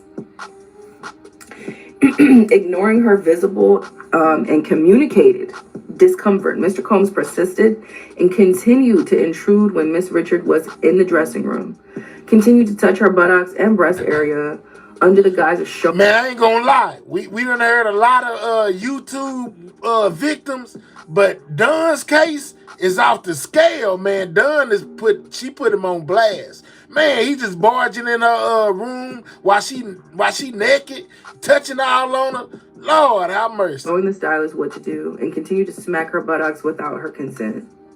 In or around October 2010, Diddy Dirty Money performed in Glasgow, Scotland, where Mr. Combs engaged in overt sexual advances towards Miss Richard. On numerous occasions, when Miss Richard exited the dressing room fully styled, Mr. Combs looked at her approvingly and smacked her buttocks while making comments such as, "You're looking good. Okay, Dawn, okay." And I see what that is, in a flirtatious tone. Each time, Miss Richard moved away and asked him not to touch her, but Mr. Combs disregarded her protest. On this last night in Glasgow, Miss Richard witnessed Mr. Combs and several other males gang-banging Mr. Combs' female assistant at a hotel pool. Lord have mercy, Diddy, man. God, dog. Dunn putting it all out there. Gang bang. Lord have mercy, man. Lord. Let us pray, man. Miss Richard immediately left and went to her hotel room.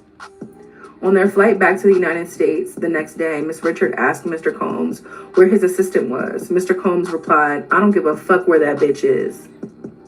What? Miss Richard later learned that Mr. Combs had taken his assistant's passport with him to the United States, leaving the assistant stranded in the United Kingdom. In Glasgow, Miss Harper confided in Miss Richard that her husband and manager, Tony Vick, was abusive. After an especially severe assault, she confided in Miss Richard that she wanted to leave Mr. Vick, and Miss Richard helped her plan her exit from the relationship.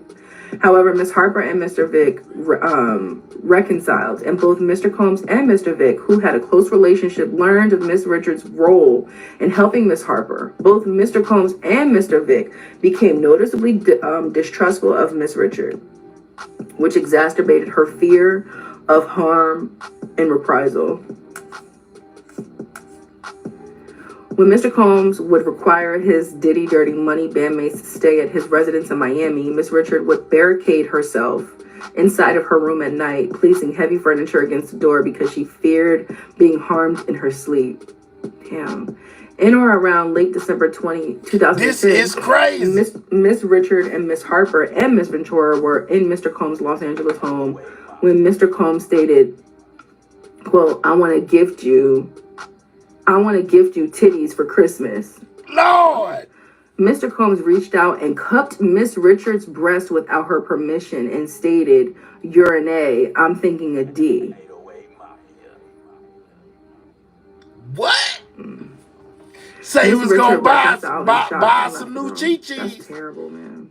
Hey, man, this is wild. We need 40 more people on that like, man. Click the 3 dots, hit the thumbs up, subscribe to the channel if you new. We on the road to 15K. This is Tiffany Red talking about Don Richards' lawsuit and the things that's off in it.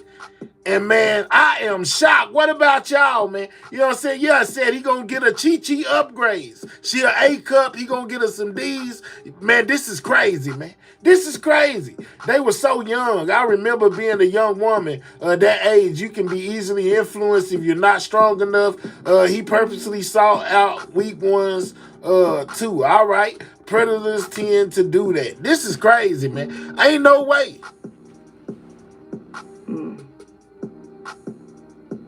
Nobody. Let's go, rolling Chevys.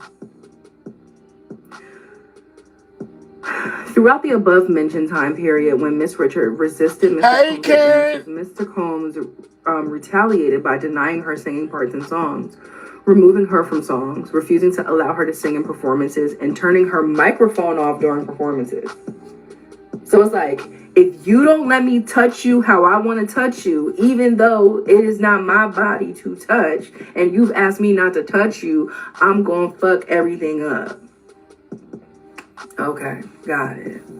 What's up, Ashley? Ooh, baby. EJ say this make my skin crawl. Rebuffed his advances, the more Mr. Combs' retaliatory behavior increased. Mr. Combs' assault and falsely imprisons Miss Richard. In or around December 2010, Diddy Dirty Money was preparing for an upcoming performance on Saturday Night Live. As usual, rehearsals lasted for days without the opportunity to eat or rest, and the rehearsal schedule was unpredictable. After waiting all day for Mr. Combs to call or send a car, Miss Richard received a phone call from Mr. Combs demanding, "Where the fuck are you bitches? You bitches don't want this. Y'all don't deserve to have someone pick you up. Get a cab." Leticia, where your sidewalk gang Miss shirt Richard at? and Miss Harper immediately took a taxi to SIR Studios at 520 West 25th Street, New York, anxious about Mr. Combs, anxious because Mr. Combs sounded enraged. Upon their arrival to SIR Studios, Mr. Combs and Harper were waiting for them in the lobby. Mr. Combs screamed obscenities at them. "Where the fuck were you bitches? Dang, you bitches don't want to win. You don't want this. I'm tired of y'all." Quote.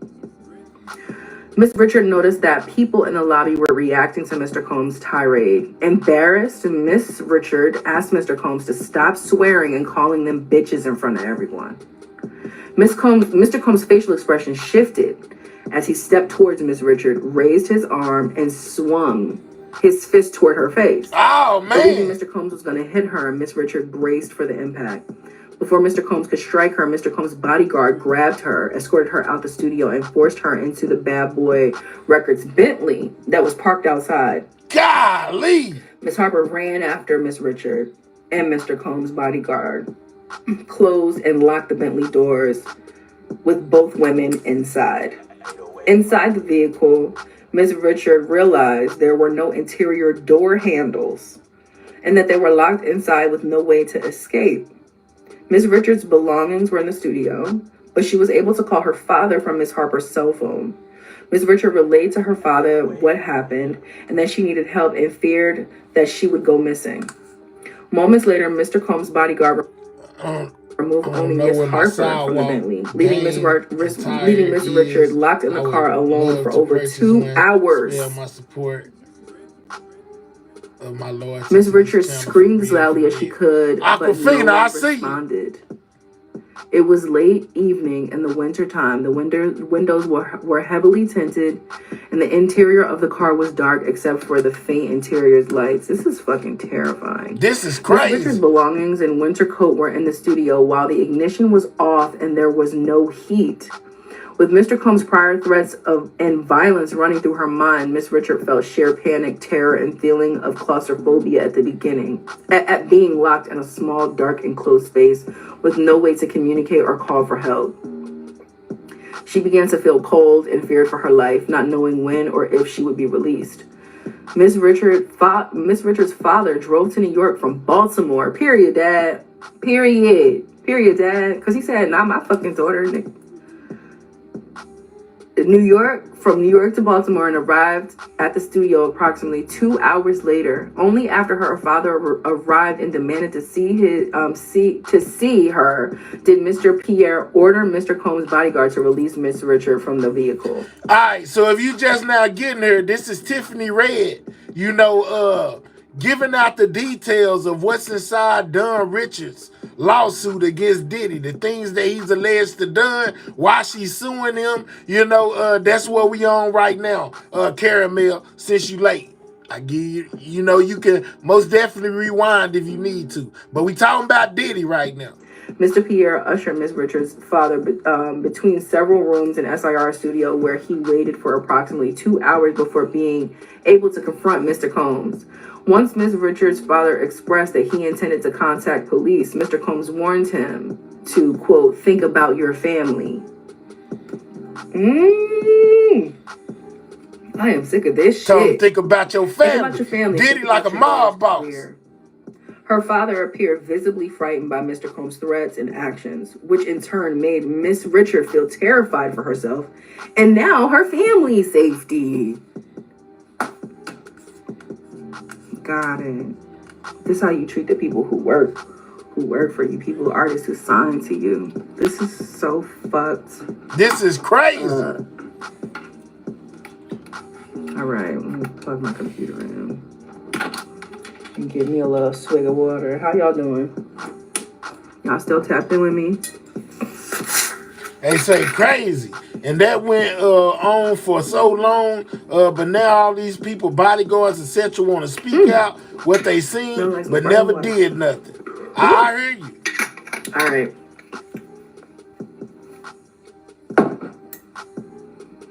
Well, it's Jackson. This is the paperwork for Don Richards. So you know what I'm saying? This is her affidavit that she gave to the courts. You wouldn't. The next night, Diddy Dirty Money's performed on SNL. So after all that, they perform on SNL. And it's so crazy because as the viewer, as the fans, as the people who watch it, you see them and you're like, hey, this is dope. And you have no idea everything that they went through. Before they got there. To get to that stage. That's crazy. She did know her bandmate said it. We're not here to victim blame, so I don't know who you are. Wait, she did know. Who is that?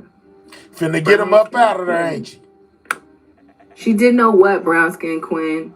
What did she know?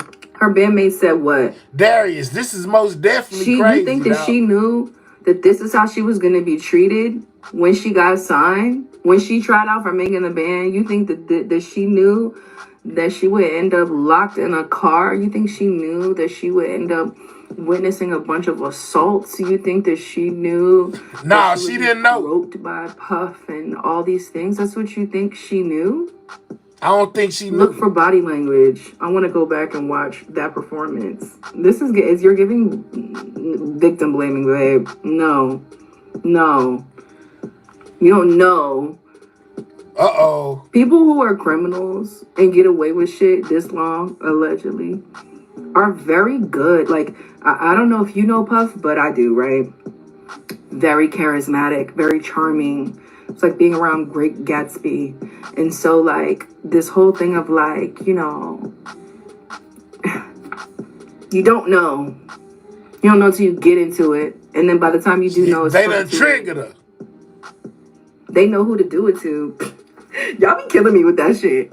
They don't do that shit. They do that shit to a lot of people. What you mean they don't know who to do it to? They do it to anybody who is vulnerable. Period. Because just think about it like this. If he did all this to Don them and the making the band people, imagine how many people he really done just done. Like what she's explaining in this lawsuit. They ain't the only ones. There's other people out there too. They get you by yourself. They get you drugged. All of these stories that are coming about people being inebriated. That could be anybody.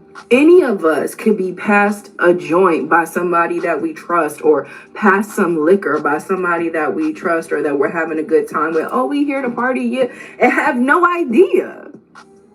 Boom. Let's go, 420. Yes, manipulation. Don't blame somebody for being manipulated. We are all capable of being manipulated. The human brain is very, very What's up, Pressure?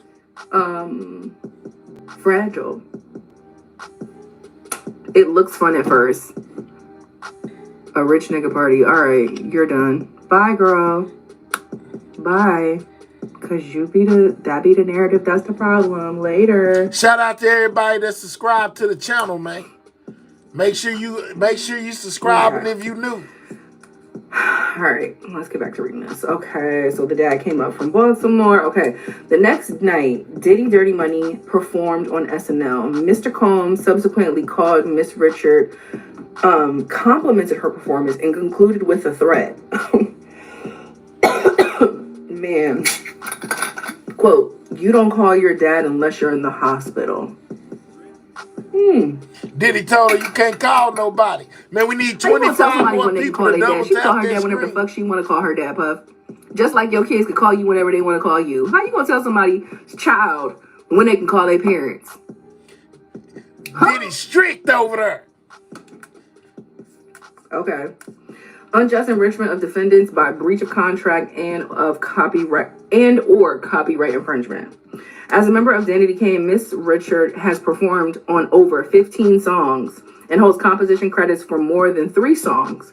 Defendants have Let's go. failed Happy to account birthday, to Angela. or pay Miss Richard as agreed for her compositions and her performances, and have breached contracts and infringed her copyrights, all of which has unjustly enriched defendants.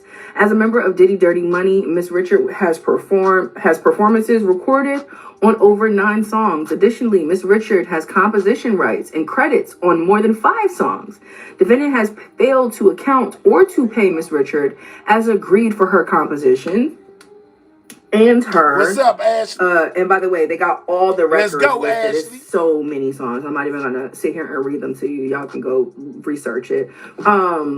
So wait, agreed for her compositions and her performances, and breached contract and or infringed her copyright, Brenda! unjustly enriching defendants. Hold on, I'm gonna show y'all. You removed the wrong. Now here go the Yeah, I paperwork. Let you know it's official. did. No, I didn't. Once I did. again, Dang.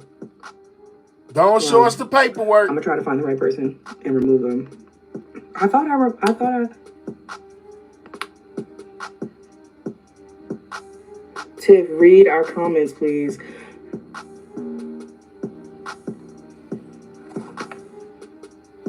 Narcissistic, Oh, damn. narcissistic Well, abuse. I apologize. I'm trying to do my best here.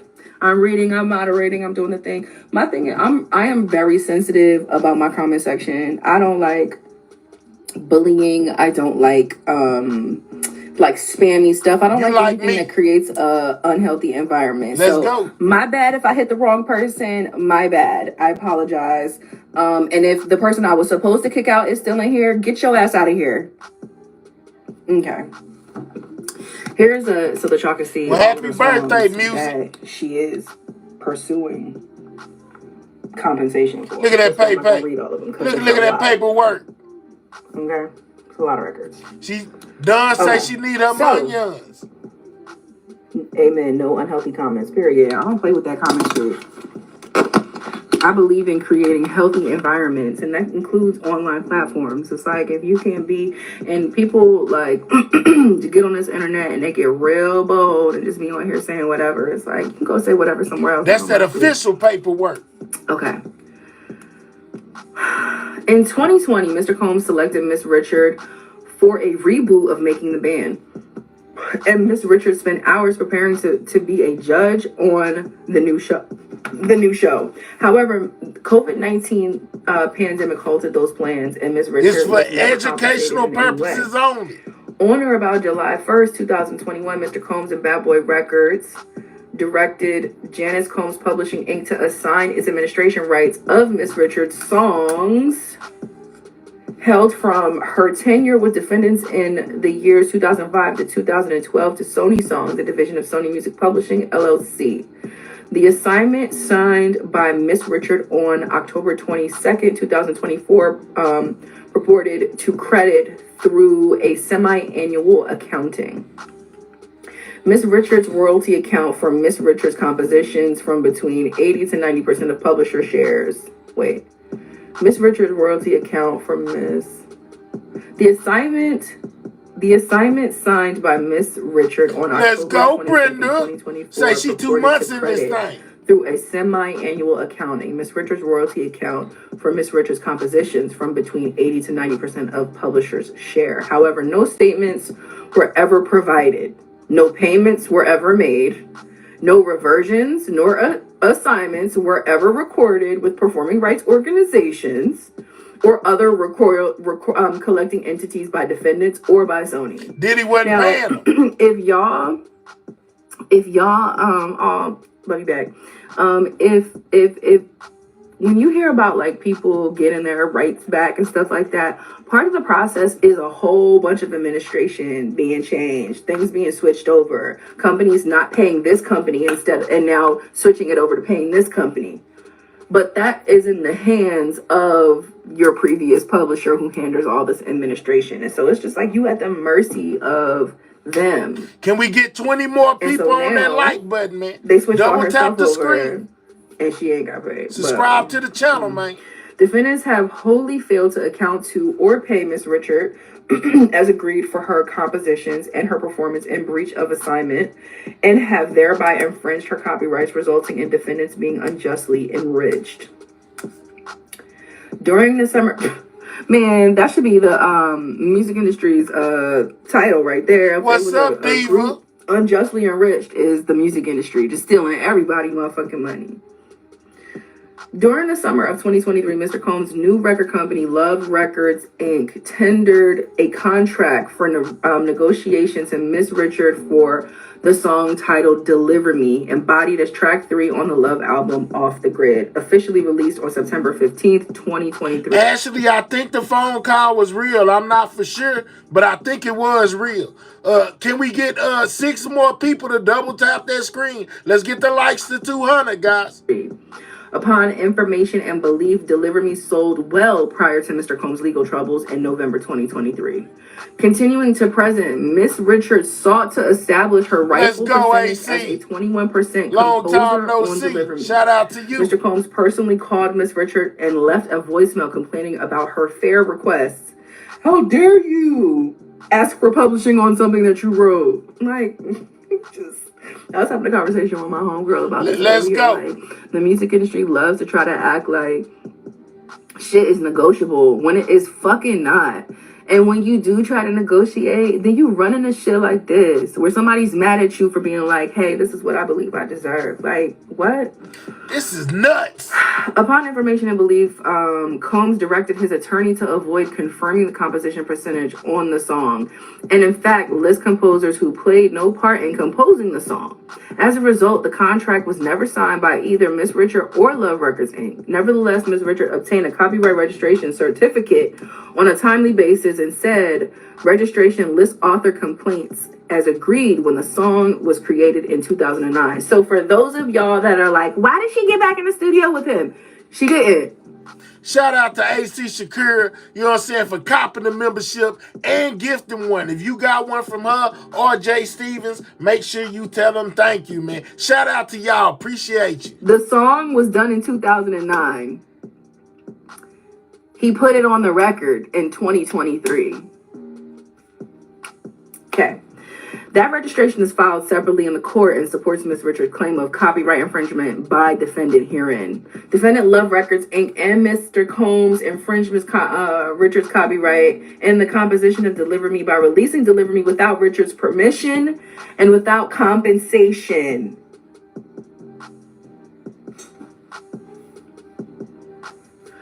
Tiff, I see you know my boy Micah Powell, and we trying to smoke by we did trying to smoke by Janae. I love Micah. Micah is my brother. This is crazy.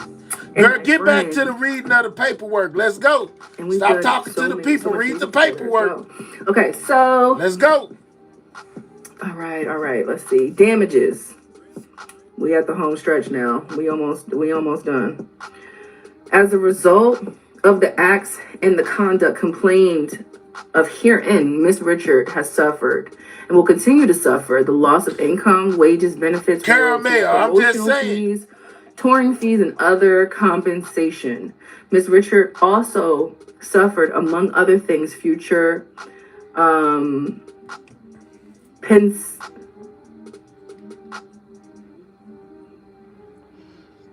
I don't know how to say that. Diva. Understand who really rocking. You know what I'm saying? The ones that pull up on you when you by yourself, nobody else. You know, them are the ones that's truly rocking with you. I hope y'all had fun that night. Shout out to you. I was most definitely there. Hey, I don't know how to say it. I be feeling like a kid when I don't know how to pronounce words. I'm like, what word is that? Okay. Let me see. Shout out to Shakira for being a member for the last 2 months. She say salute CEO Maherdin Sidewalk University and Everything News. Mods and chat. Shout out to Shakira. Miss Richard also suffered, among others, emotional pain, suffering, inconvenience, loss of enjoyment of life, post-traumatic stress disorder, anxiety disorder, insomnia, panic attacks, and other losses, entitling her to an award of compensatory and punitive damages, injunctive and declaratory relief, attorney fees and cost, and other remedies. Okay, let me see if there's any. So let me see, how many causes of action are there? It looks like there's a whole bunch of causes of action. So the first cause of action is violation of Victim and Gender Motivated Violence Act. Whoa. The first cause of action. The second cause of action, sexual assault pursuant to the California Sexual Abuse and Cover-Up Accountability Act, period. Love that. All these people that advocated for these acts are the shit, by the way, because they've made it so that people are able to file lawsuits like this. Third action, forced labor in violation of 18 USC, that's like all these different codes. Okay, so violation of forced labor. Let's see, the fourth action, violation of New York services for victims of human trafficking. Fifth action, sex trafficking. Dang. Sixth cause of action, violation of California This is Trafficking Victims everything Protection done put Act. on Diddy. Seventh cause of action, assault under New York law. Eighth cause of action, battery, sexual battery under New York law. Ninth action, false imprisonment under New York law. 10th action, false imprisonment under California law. 11th cause of action, intentional infliction of emotional distress. This 12th cause of action, done, sexual got on harassment, Diddy. gender discrimination, and hostile work environment under New York State human rights law. It is your right. It is your right to work in a environment that is safe, and it is your right to pursue justice if it is not.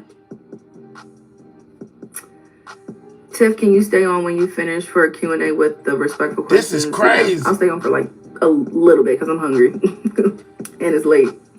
Okay, let me see. That's the 12th action. Let me see. The 13th action, sexual harassment, gender discrimination, and hostile work environment under New York City human rights law.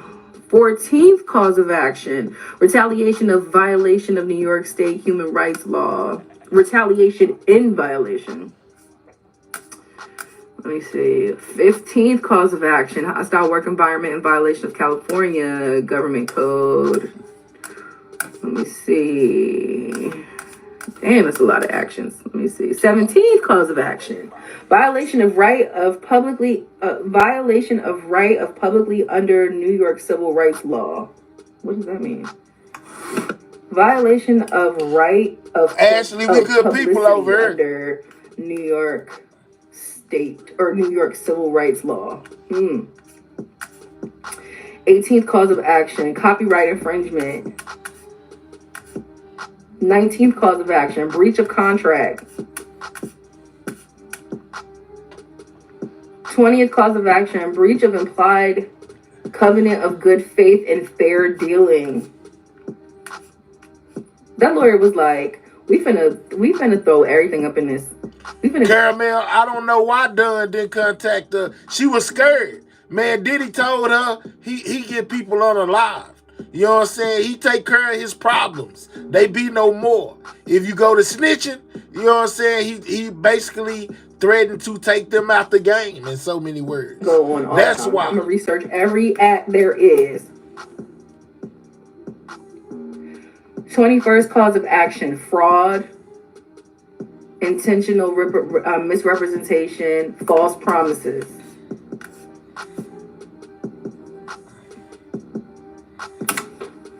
There we have it. That is So that's whole everything lawsuit. that was in the there's lawsuit. more stuff, but that's like the rest of it is the prayer of relief on claim. So it just talks about, like, for a money judgment representing compensatory damages, including but not limited to. So it's about what they're pursuing, right? And then they're pursuing and they're asking for to present this in front of a jury. And I saw that Puff's lawyer responded. Money. And let me see. Let me find some of these alleged crimes have statutes of limitation, I'm sure. Caramel, they extended it in New York. That's why you seen all them lawsuits come out. They extended the age of the statute of limitations in New York. That's why most of the cases filed in New York. These are lies. I guess they can't say that because they did that last time, and we see how that played out. Okay, let me see. What does the lawyer say? Okay, so this is Puff's attorneys. So Puff attorneys speak out. This is their comments on this lawsuit. Mr. Combs is shocked and disappointed by this lawsuit. In an attempt to rewrite history, Dawn Richard has now manufactured a series of false claims, all in the hopes of trying to get a payday, conveniently timed to coincide with her album release and press tour. She adds, if Miss Richard was had such a negative experience with making the band and Danity Kane, she would not have chosen to continue working directly with Mr. Combs for Diddy Dirty Money. It's giving, like, why did you stay? Not like it's not true. It's giving, like she said, if it was that bad, why didn't you leave? Instead of like us addressing what was so bad. But okay. This is what Diddy lawyer said about Dunn's lawsuit. If Miss Richard was such an had such a negative experience with making the band and Danity Kane, she would not have chosen to continue working directly with Mr. Combs for Dirty Money, nor would she have returned for making the band reboot in 2020 or agreed to be featured on the Love album last year. How do you know that? That's basically what Diddy lawyers is saying is, if it was so bad and you got away, why did you come back to do Making the Band Part 2 after you didn't even get paid for Making the Band Part 1? You know what I'm saying? Basically trying to discredit what Dunn put in this lawsuit. Cycle of abuse, hon.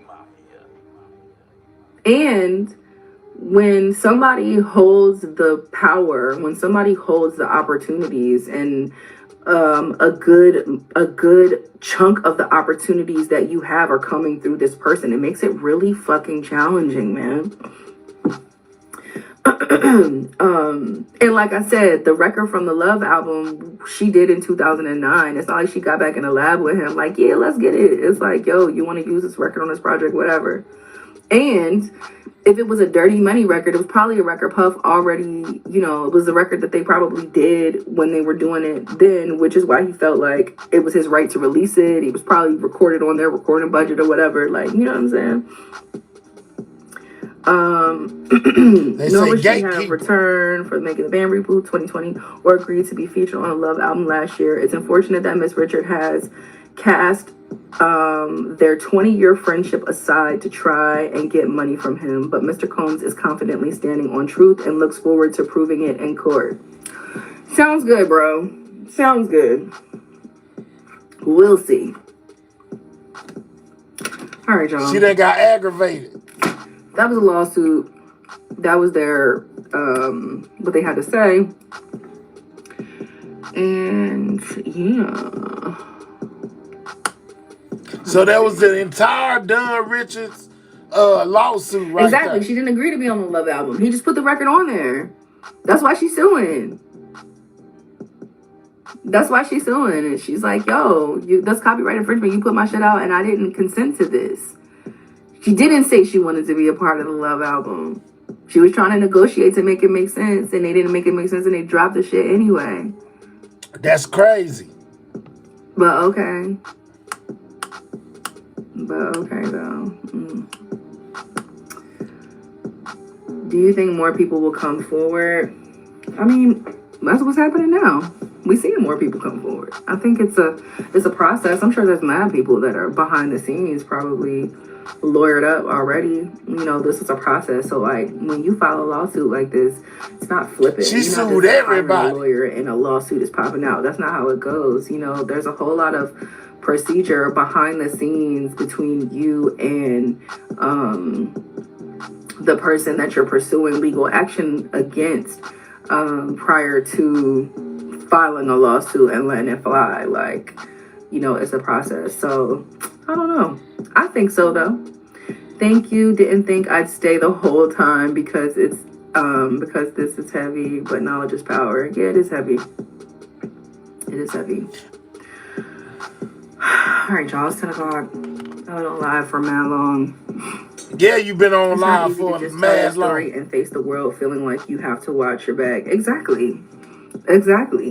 And like it just is like it's a like.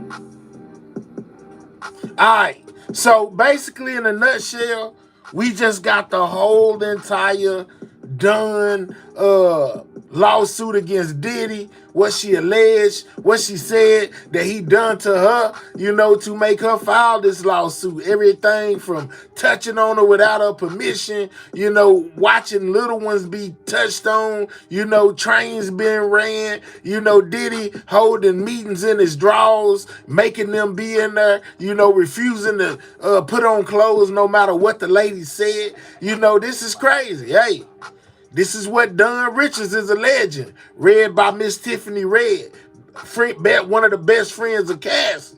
You know, so Tiffany Red also filed her own lawsuit against Diddy, man. You know what I'm saying? But that was the Don Richards lawsuit ran down by Tiffany, man. You know what I'm saying? The same one they talking about right here. It says Danity Kane's Don Richards reportedly suing Diddy for sexual assault, inhumane treatment, alleging she witnessed him physically abuse ex-Cassie multiple times, man. You know what I'm saying? This is everything that was off inside of Don's lawsuit, man. You know, the whole rundown, you know what I'm saying, paperwork. You know what it is with me, man. I'm gonna most definitely keep it thorough, man. You know what I'm saying? So, yeah, man, if you didn't know, in Biggie words, if you didn't know, now you know. And that's what she was reading, man. It was horrific.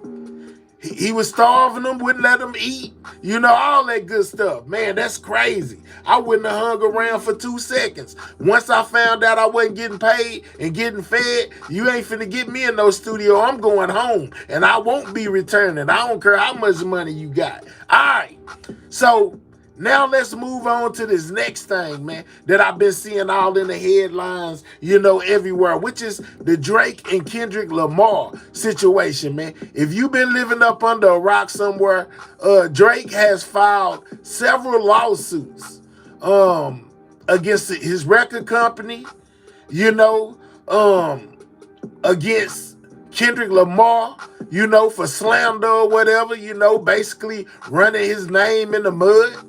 And yeah, it's very interesting. And like I told y'all, there's another situation going on with Drake as of right now where he could potentially be sucked into the XXXTentacion situation.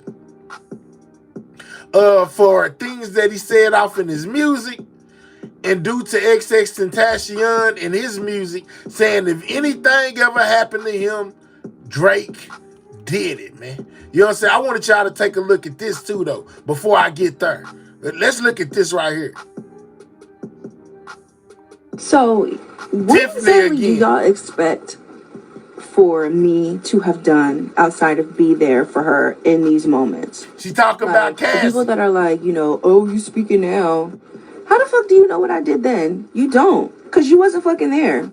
Also, holla at me the next time you go up against a world famous influential billionaire who has more resources to shut you down than anyone. Holla at me the next time you go up against somebody who has never been arrested and convicted of shit. Somebody who's been indicted for allegedly shooting someone in the face in New York in a nightclub and getting off. There was a shooting at Chalice Studios a little over a year ago, and the LAPD did what? What the fuck do y'all expect me to have been doing? Lord. Also, let me give you this nugget. We have a friend who was hung from Cassie's balcony. You know why? Y'all remember the new lawsuit that just hit the scene right now? I was telling y'all about earlier in my other live, and I said, man, I remember it was a live where she was talking about it. Right here, she says her friend was dangled from a balcony. So most definitely what she talking because about. this person was there for her. So miss me with the why didn't you, what did y'all do then? You don't know. Things we can't speak of. But trust and believe the people who have tried to protect Cassie have fucking paid for it. So all y'all with this shit, shut the fuck. Whoa, boy, potty mouth. She was mad. She said everybody who talking about why they didn't speak out sooner, shut their mouth in so many words. Yeah, man. I knew I had that clip of her saying, basically, that her friend was dangled off the balcony. They say XXXTentacion, Look at Me, song stole the flow. Yup, that's when they beef started, right?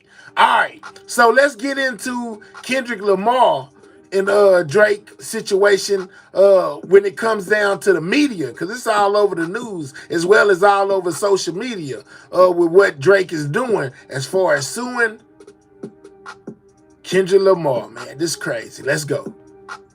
This past summer's rap battle between Drake and Kendrick Lamar, and now it's at the center of a legal dispute. Hold up, now, because that's not where I wanted to start.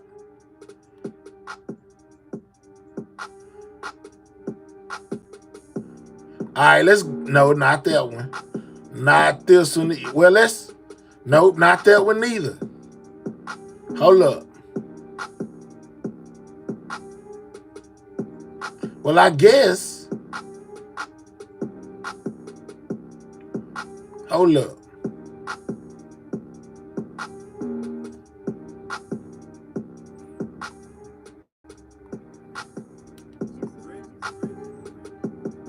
All right, I guess we just have to start here, where I was at. With Drake filing petitions to find out if Universal Music Group artificially boosted the popularity of Kendrick's hit diss track, Not Like Us. They not like us. They not like us. They not like us. They not like us. We're hearing a lot in the court of public opinion, but let's get the opinion of two actual attorneys joining us now. ABC News legal contributor Brian Buckmeyer and entertainment attorney Kevin Cassini. Let's start with you, Brian. Do you think Drake could have a strong case here? Well, let's just be very clear. Like you said, this is a petition, not necessarily a lawsuit. And the argument that he's making is that he has enough information. He's asking a court both in New York and in San Antonio, Texas, to be able to depose individuals in UMG, iHeartRadio, and Spotify, because he believes that he has enough information to show that he can question these people, to show that there were bots that were being used to inflate the popularity of Not Like Us, or other techniques like pay to play or other schemes to inflate the popularity of the song. So I think at this procedure, he may have enough, but the question is, does he get the requisite information if he does get the depositions down the road? Kendrick Lamar and Drake. Kevin, what do you think? Where does this go from here? Tough to see what the end game What's up, Miss D? I agree that he's got high-powered attorneys that know what they're doing, that wouldn't have taken something this far unless they believed they could follow through. But I think you have to be careful when you cast aspersions it seems unlikely that Universal would have to use those tactics. Y'all make sure y'all double tapping that screen, man. Continue to subscribe to the channel. Have we got any new subscribers yet, y'all? You know what I'm saying? Subscribe. We on the road to 15K. Subscribe, man. Every subscriber counts. Make sure you subscribing to the channel, man. Let's get back to it. For Kendrick's release and not for others, maybe even including his. So you might be careful what you're asking for here. And here's a question for both of you. Kevin, we'll start with you. If these petitions are not actually about whether UMG boosted popularity of the songs, which they deny, then what do you think it could actually be about? Well, there's always a PR component to all of this, right? I've heard questions online about perhaps this is a way for him to get out of his recording contract. Maybe it's an attempt to keep Kendrick Lamar from performing the song that shall not be named at the Super Bowl. I'm not sure exactly where it goes. Could be that the discovery, the disclosure that they're looking for will help them figure that out. And guys, we know Kendrick makes some accusations about Drake's character on Not Like Us. Brian, why do you think he wouldn't have gone after a defamation claim instead? Yeah, that's a really interesting aspect of it. I think maybe you're one of two things. First and foremost, we are seeing aspects of a defamation claim in these lawsuits, but it's not a full-throated, he's defamed me. Let's go. Somebody said Kendrick called Drake the P word, so he's not surprised that Drake is suing. Let's go. Believes either one, the speculation that these allegations are true, because truth is a great defense towards defamation, or two, that Drake may feel that it's only the icing on the cake and not the heart of the argument, that there may be too strong of an argument of defamation in the sense that this could be opinion or another defense that Kendrick could raise, or he just doesn't see it as a battlefield that he needs to fight. The street cred of coming after someone after their words is not something that one rapper has done against another rapper, and at least my... Sarah said Drake a wimp. For suing, let's go. My memory. And Kevin, could opening this up in the legal space actually have a negative impact on Drake? Could this backfire? I'm not sure about how it would impact his credibility, but I can't imagine it actually gets him more fans for doing something like this. But if you look at the streaming numbers, I don't think he's hurting either. So a defamation claim might seem like more whining than anything else. Say whining. The drama continues. We'll see how this all plays out. We will all be watching. Brian. It's a lot of people calling Drake out, saying that Drake is whining. Let's go to this next one. They not like us. They not like us. They not like us. They not like us. They not like us. This may be the hip-hop equivalent of asking to speak with the manager. Rapper Drake turning his feud with Kendrick Lamar into a legal fight. In a court petition, his lawyers are accusing Universal Music Group of using tactics like bots to artificially inflate K-Dot's diss track, Not Like Us, on radio and Spotify. And the labels of both artists are divisions of UMG. The UMG denied the claims in a statement to CNN. And Delana say Drake crying like a baby. Y'all think Drake whining, man? Drake say, man, you will not be calling me the P word. No amount of contrived and absurd legal arguments in this pre-action submission can mask the fact that the fans choose the music they want to hear. So it's like that. And the headlines for Drake have been brutal. From Drake and the Art of Extending an L to Billboard straight up asking, can Drake regain his credibility? Music journalist Sumia Krishnamurthy is with us now. Let's go. She's also the author of Fashion Killer, How Hip Hop Revolutionized High Fashion, and the upcoming book, Rockefeller Records, An American Rap Dynasty. Thank you for being on with me. Let me start here with, is Drake whining or does he have a plausible Well, it's a lot of people feel like Drake whining. This is definitely a case of whining. You know, when you look at the origins of hip hop, the competitive spirit is so intrinsic. And in one of the biggest rap battles we've ever seen in our lifetime, who would have thought it would potentially end in a courtroom? It's unprecedented. Let me read here from this petition, and it's not a lawsuit, so I want to be clear about that. It's just a petition, potentially pre-action, but this is page 5. Drake a square. Drake's attorney claims that UMG had a deal with Apple Quote, Y'all double online tap that sources screen, get the reported that when likes up. users asked Siri to play the Certified Lover Boy album by Drake, Siri instead played Not Like Us, which contains the lyric Certified. So, do the majority of my audience feel like Drake is whining? That's why he took that L. He can't take it. He got to win some type of way. So he gonna sue Kendrick. So the theory is he's doing all this to stop Kendrick from being able to perform Not Like Us at the Super Bowl. Drop a 1 if you think that's what that is. Drop a 2 if you don't. If you think Drake is just whining, matter of fact, don't even do that. If you think Drake is just whining, drop a 1. If you think Drake has ground to sue Kendrick, drop a 2, man. You know what I'm saying? I'm looking at what y'all putting. I see a lot of 1s, man. You know what I'm saying? They say Drake just whining over here. So for 1, all these 1s, Drake, they say you whining like a little pig. I'm just saying, man, my audience is spoken. They say Drake is allegedly crying in the corner. You know what I'm saying? He don't want to hold that L. Let's go. Pedophile, an allegation against Drake. You know, when I first read that, it sounded like Trump saying that the Dominion voting machines were changing Trump votes to Biden votes. I see it too. But what are these online sources? How prevalent were these reports that it was changing what's played? So I'm going to be honest, I actually did the test during this time, and it did work. When you said, hey, Siri, play Certified Lover Boy, it did play Not Like Us. Really? They said, man, correction. It's not Drake that's suing Kendrick Lamar. Correction. It's Aubrey Graham. Let's go, man. Shout out to the chat. Y'all crazy. It did, yes. I actually posted a video on my YouTube and social media, but I think we all knew that it was pulling from the lyrics. So I think Apple could have an argument. People were searching for that song, or that's what their algorithm was kicking up, because it is not just titles, it's also lyrics. So there's a little bit of nuance there. Okay. UMG denies the claims, as we said at the top, but the company did settle a payola case for $12 million back in 2006 that claimed that they bribed radio stations and to play their artist.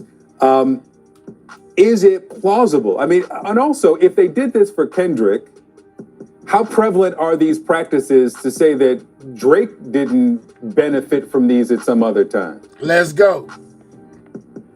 Yeah, and that's what a lot of industry insiders are saying. And that's how Drake know, because they did it for him.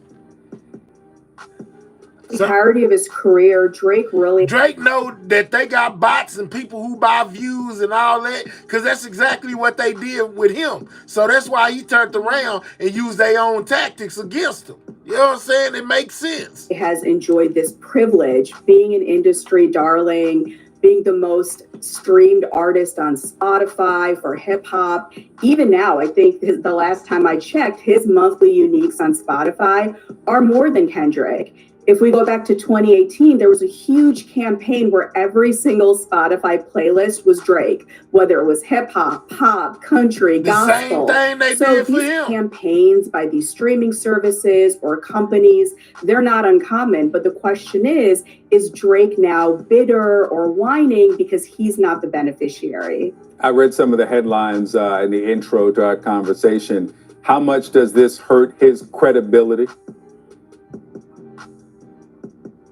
I think a lot. Yeah, it's one thing to lose a rap battle, but to hand it your adversary and say, hey, good game. I think that's good sportsmanship.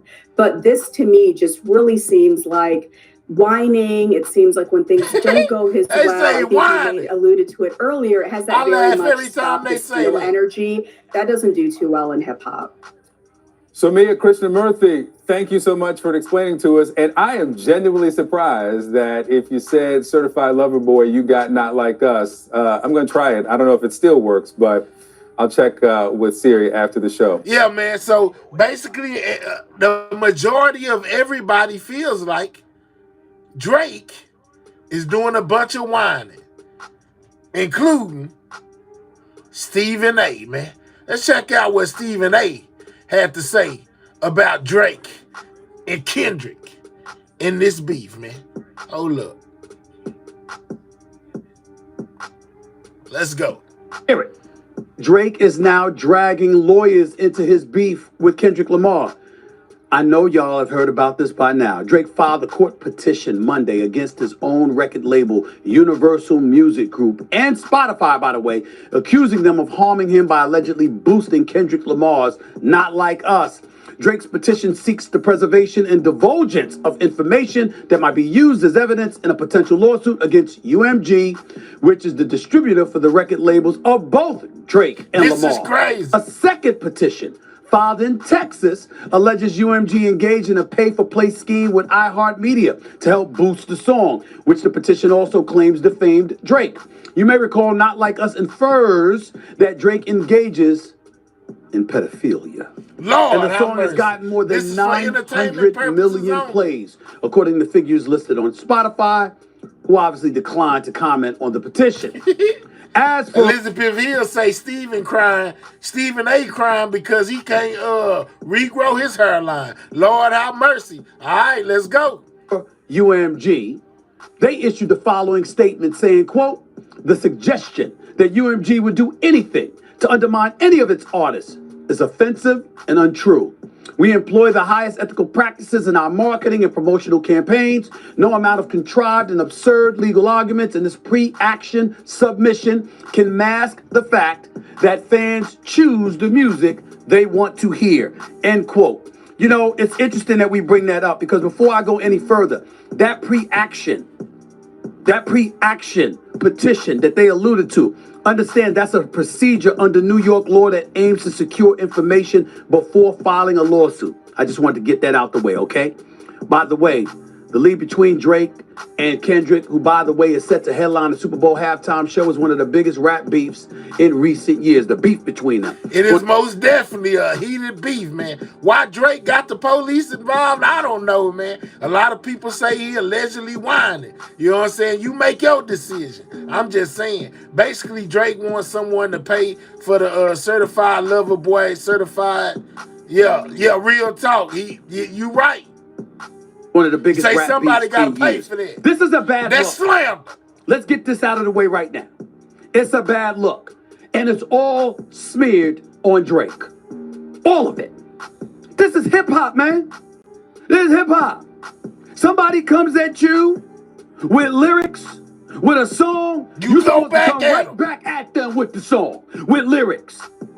And I'm gonna tell y'all something right now. You know, the hip-hop community prides itself on being authentic, straight up, real, in your face, let you know where they stand, how they feel, and not shying away from shit. That's the hip-hop community. Let me tell you what's been happening in the hip-hop community since last night. I've been making calls. I appreciate the bevy of information that everybody has provided me with, giving me intel, and letting me know what the hell is really going on. Because, ladies and gentlemen, I don't cover this business. And yes, I'm a product of the hip-hop generation. I grew up, I'm from Hollis, Queens, New York City, y'all. I'm from Hollis, Queens. Let's go. Run DMC. Grew up in the neighborhood. Jam Master Jay was best friends with my late brother. God rest both of their souls. LL Cool J grew up 5 minutes away in Farmers Boulevard. 50 was just a few minutes away. Ja Rule, the same thing. I mean, the list goes on and on. So understand, I'm a product of all of that. I'm a product of all that, but I've never been entrenched in it from a journalistic perspective. I don't cover it. I don't read hip-hop magazines and all of this other stuff. I just listen to the music that I like and to the stations that play the music that I like. That's all I know.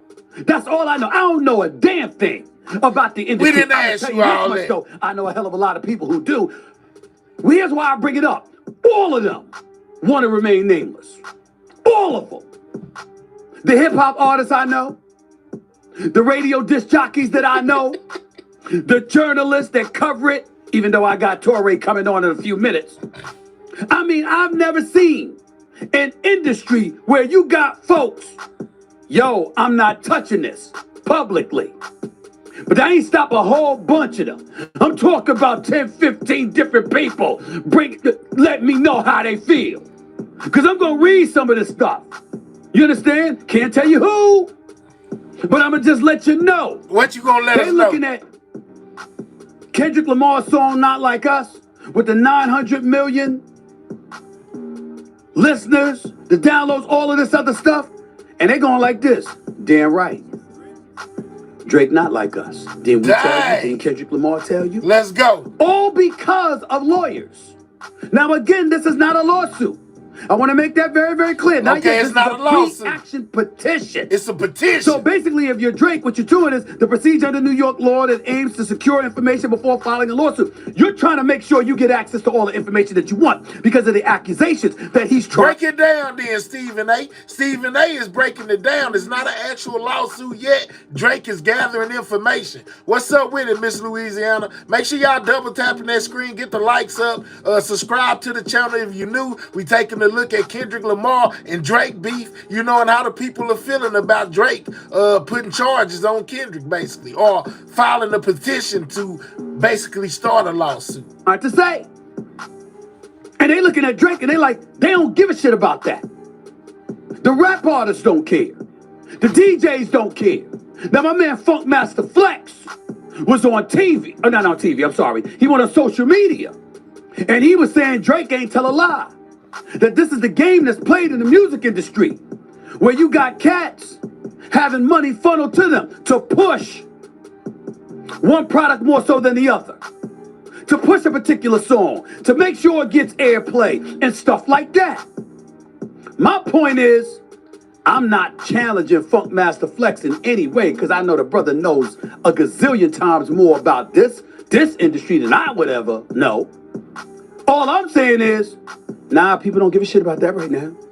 No. Oh, no. We trying to see why they that don't matter right now, ladies and gentlemen. What matters right now is that two lyricists have been going after each other for months. And Kendrick Lamar, not like He's so passionate. This shit was off the chain. It was off the chain. Everybody been going. I mean, you They're got not people, like I us. mean, Let's go, kids, Steven. Adults, senior citizens, black, white, Hispanic, Asian, everybody. Everybody. And they know the lyrics. Minor. Remember that? I mean, they're like, but all they said was, yo, damn, Kendrick got this dude here is off the chain, man. He over animated. Damn, Drake's a pedophile. For educational purposes the only. lyrics and what he brought and what he dropped and how he came at him. And we ain't hear much from Drake. And then we get this. Look, y'all. Yeah, Steven don't even know the song. There's several modes of thinking in this. And let me calm down a little bit because it's got me hyped. I'm not going to even front. Just read it. Yo. One person wrote to me, Drake throwing away his hip-hop credibility to use this leverage in label negotiations. The flip side is he's also, in effect, helping Kendrick Lamar distance himself from Drake in a hip-hop legend conversation. There are rumblings that the defamation lawsuit is an effort by Drake to stop Kendrick Lamar from performing Not Like Us at the Super Bowl. Because Kendrick Lamar is the halftime show for the Super Bowl. And so now we got to look at it because if you're the National Football League and you, Jay-Z and Rock Nation, who oversees the halftime entertainment for the Super Bowl, and Kendrick Lamar doesn't perform Not Like Us, the world is going to be in an uproar because everybody going to be like, that don't make no sense. Which goes back to what they were saying why Drake filed it in the first place, to stop Kendrick from being able to perform it at the Super Bowl, man. Everybody got the same theory. Double tap that screen, get them likes up, subscribe to the channel if you new. This Stephen A, commenting on Drake and Kendrick's Not Like Us. Is it a power move if Drake filed this paperwork in order to keep Kendrick from being able to perform Not Like Us at the Super Bowl, man? Who's my double negative grammatically error ass having self? Sup, IGT? That's what they gonna say. You gotta play that, especially now. You gotta perform that song. You can't beat Kendrick Lamar at the Super Bowl in New Orleans and you don't play Not Like Us and Drake walks away from that unscathed. Because I don't care who pumped what up. If the song wasn't straight fire, There's no way it would have had that many hits. There's no way. That many downloads. No way in hell. I don't give a damn what they try to pump. I don't care what they try to market. Nobody's having it because you want to hear that song. And so from a legitimate perspective, that argument by Drake in the eyes of a lot of fans out there is illegitimate. But more importantly, he comes off as very weak and very sensitive. Uh-oh. And ladies and gentlemen, as a guy that covers sports, do you remember what happened when DeMar DeRozan was returning to Toronto to play? Now that he's a member of the Sacramento Kings? Drake used to love DeMar DeRozan. But DeMar DeRozan was on stage he better doing perform Kendrick Lamar's that song. concert in LA months ago, dancing on stage with Russell Westbrook and a couple of other cats, because they all from the same hood. Let's go on the living And they were like, spree. yo, Shout out to you. DeMar DeRozan used to be a Toronto Raptor. Drake loved him, but then when a reporter asked Drake about DeMar DeRozan's jersey being hung in That's when Drake was off in there at the game, about to get into it with the player on the court. Drake makes children take. Whoa. Lord have mercy. Allegedly. Raptors, as a testament to his greatness as a Toronto Raptor during those years he played there, Drake said, yo, I'd go down there and pull it down myself. You don't believe me? Listen to this right here. Look, see it for yourself. Check it out. It's Drake at the game. Yes, if you ever put a DeRozan banner up, I'll go up there and pull it down myself. That's the answer. That's what Drake said. Is that what you're going to ask? No. I didn't mention Well, you know DeRozan and Kyle. Yeah, well, and shout out to Kyle. The statues are next. Well, yeah. This dang Drake, man. Drake on their neck. It's just going to be them like this. Drake on their neck. It's not far-fetched to believe if he's going to react like that towards DeMar DeRozan, who used to be his boy. They was once on a magazine cover together, if I remember correctly. Yeah, let's if go. You don't act that way towards the cat. See, so people are mixed emotions about this. You got some of them that say Drake is whining, and then you got some people that's like, hey, what else you expect for Drake to do after a man just slandered his name, and put him in a situation with little ones? Some people say he doing exactly what he supposed to do.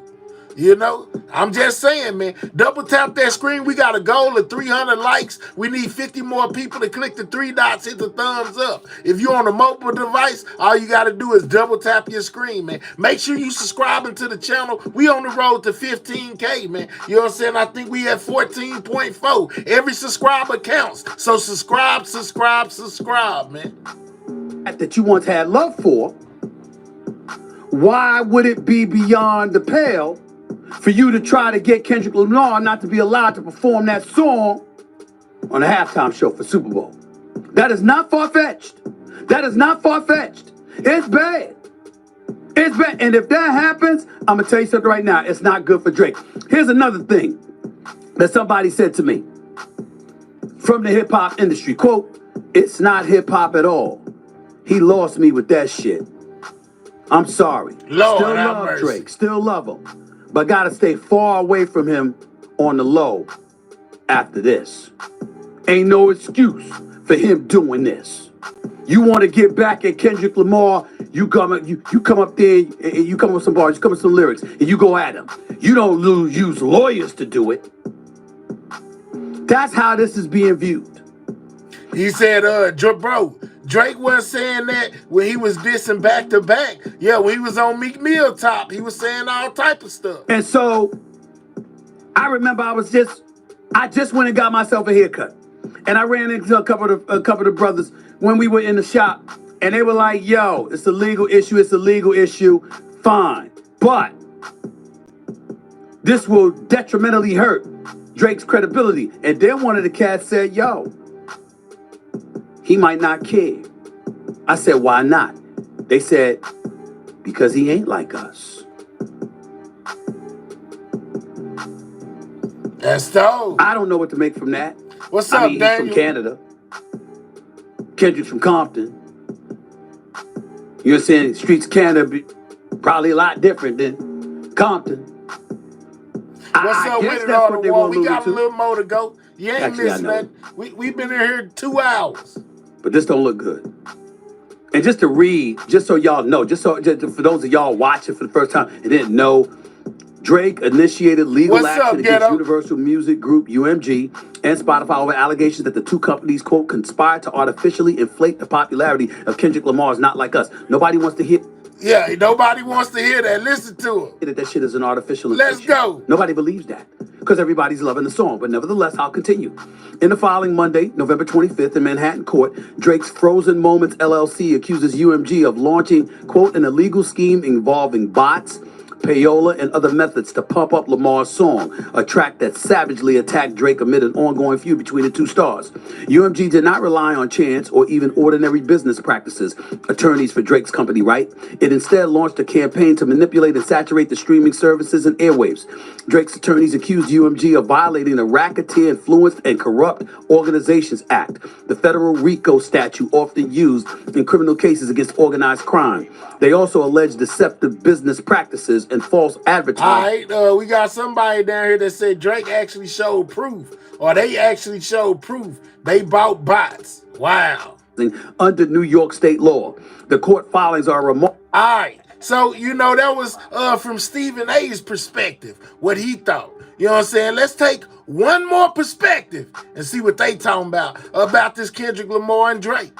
His stars, Drake and Kendrick Lamar, is entering a dramatic new chapter. Drake's company has filed 2 legal actions accusing Universal Music Group, which represents both of the artists, of defamation and illegally boosting Lamar's viral song that targeted Drake, Not Like Us. Lawyers for Drake allege UMG enacted a scheme to, quote, artificially inflate that song. Here to help us unpack it all, NBC News entertainment correspondent Chloe Malas and NBC News legal analyst Danny Savalos. Chloe, I want to start with you. Of course, we should know that Universal Music Group is not part of NBC Universal, but for those who forget, remind us how this all came to be. Where is this beef stemming from? Well, this beef goes back, Sinclair, years. I mean, it dates back as far back as 2013. They've been putting these diss tracks out against one another, and they used to be friends. I mean, they used to... Intellect says Drake label did the same for him, which is why he know it's true. Classic, what will make you laugh will make you cry. I said that same thing, Ghetto. That's why he knows to go after them about bots and all this and all that, because they did the same thing for him. Collaborate. They did music together, and then things went really south, and then things reached a fever pitch over the summer. But this is just this massive breaking point in music fans. It's all they can talk about. This looks like the beginning of a lawsuit. I'll let Danny weigh in on that. It but most this is a petition from Drake's legal team saying that Universal Music Group, which, by the way, both these artists are part of Universal Music Group, which is the irony there, that UMG took part in illegal practices to promote Kendrick Lamar's summer hit, Not Like Us. That they used bots, that they used pay-to-play tactics known as payola to artificially enhance his hit. Yeah, give me my money. They used the payola. Hey, man, we need 40 more people to click the 3 dots, hit the thumbs up. If you new over here, subscribe to the channel. We talking about Kendrick Lamar and Drake, potential lawsuit that's about to hit. You know what I'm saying? Or could it just be a ploy to have Kendrick Lamar not perform They Not Like Us at the Super Bowl? I'm just saying, make sure you double tapping that screen or clicking those 3 dots, hitting that thumbs up for your boy. Hit that it supposedly was a Billboard Hot 100 #1 hit for weeks on end, but that really UMG did this in a deceiving manner. And I just want to point out that Universal Music Group says that we employ the highest ethical practices in our marketing and promotional campaigns. Now, I want y'all to take notice of who Drake's suing, right? You know what I'm saying? He's suing Universal. He's suing the record label, basically, his record label that he works for. Now, they say that Drake asked for a bigger paycheck, you know, or whatever. And instead of, they denied it and then turned up Kendrick Lamar. You know what I'm saying? Like, denied Drake's advance for some more money and turned up Kendrick Lamar. And that's allegedly why Drake is upset. And that this is completely not true. And we're also waiting to hear back from Kendrick Lamar. But this feud has reached a whole nother level. Well, let's talk about the legality for a minute. Danny, I do want to bring you in here. Here we go with the, now listen, claims one at a time. We here with the lawyers They gonna tell us if what Drake doing is legal, you know what I'm saying, if it can be done or not. You know what I'm saying? Very reputable professionals right here, these two right here. Let's go. I'm starting with those allegations of illegally boosting that diss track, Not Like Us. Is that illegal if it is happening? And does it matter that the company represents both artists here?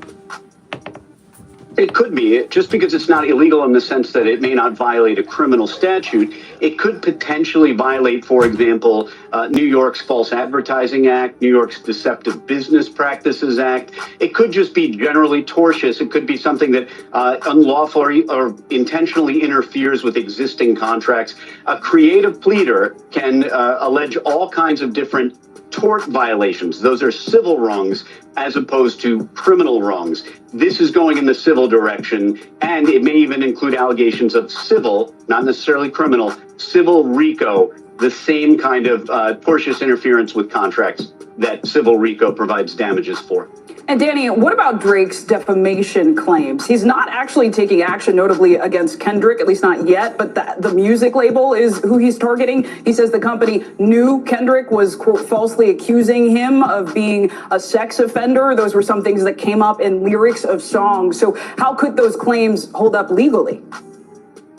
Yeah, what we're looking at today in New York and Texas, these are not lawsuits. They are essentially, and I've filed these in New York dozens of times. What you do is you think you have a case against some defendants, but you want to get some discovery to find out who the real bad guys are. It's possible that the two named respondents here that we're talking about may not end up being defendants at all, although I think that's highly unlikely. I think they will. But the point is, just because somebody isn't a defendant, a named defendant in this petition, doesn't mean at all that they won't end up being a named defendant ultimately in a civil complaint for damages. What we're looking at now, these petitions, they're not for damages. They're only for asking the court to say, hey, freeze all these documents, give us some of these documents, whether or not you end up suing these guys. And we're still waiting to hear from Kendrick as well. Chloe Malas, Danny Savalos, thank you both. Thanks for watching. That's crazy, right? All right. So that was a little rundown on the Kendrick Lamar, Drake situation, right? So we know that Drake went and filed these lawsuits. You know what I'm saying? Drake went and filed these lawsuits. Only to turn around, y'all. Let me make sure I can find what I'm looking for. Only to turn around and have his name brought up in the unaliving of XXXTentacion, right? We remember, well, some of y'all may not remember, but everything happens for a reason, right?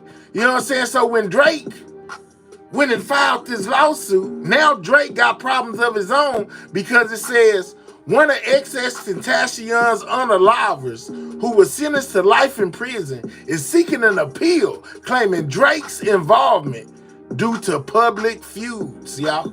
You know what I'm saying? That we heard about it. They had XXXTentacion and Drake had beef over a song, Look at Me, you know what I'm saying, in which Drake allegedly took the flow, y'all. Well, now this dude this dude right here got sentenced to a life sentence or whatever. But he done put an appeal in stating that Drake might have something to do with all this, man. You know what I'm saying? Right after Drake put the, on Kendrick, this dude turned around and put a lawsuit on him.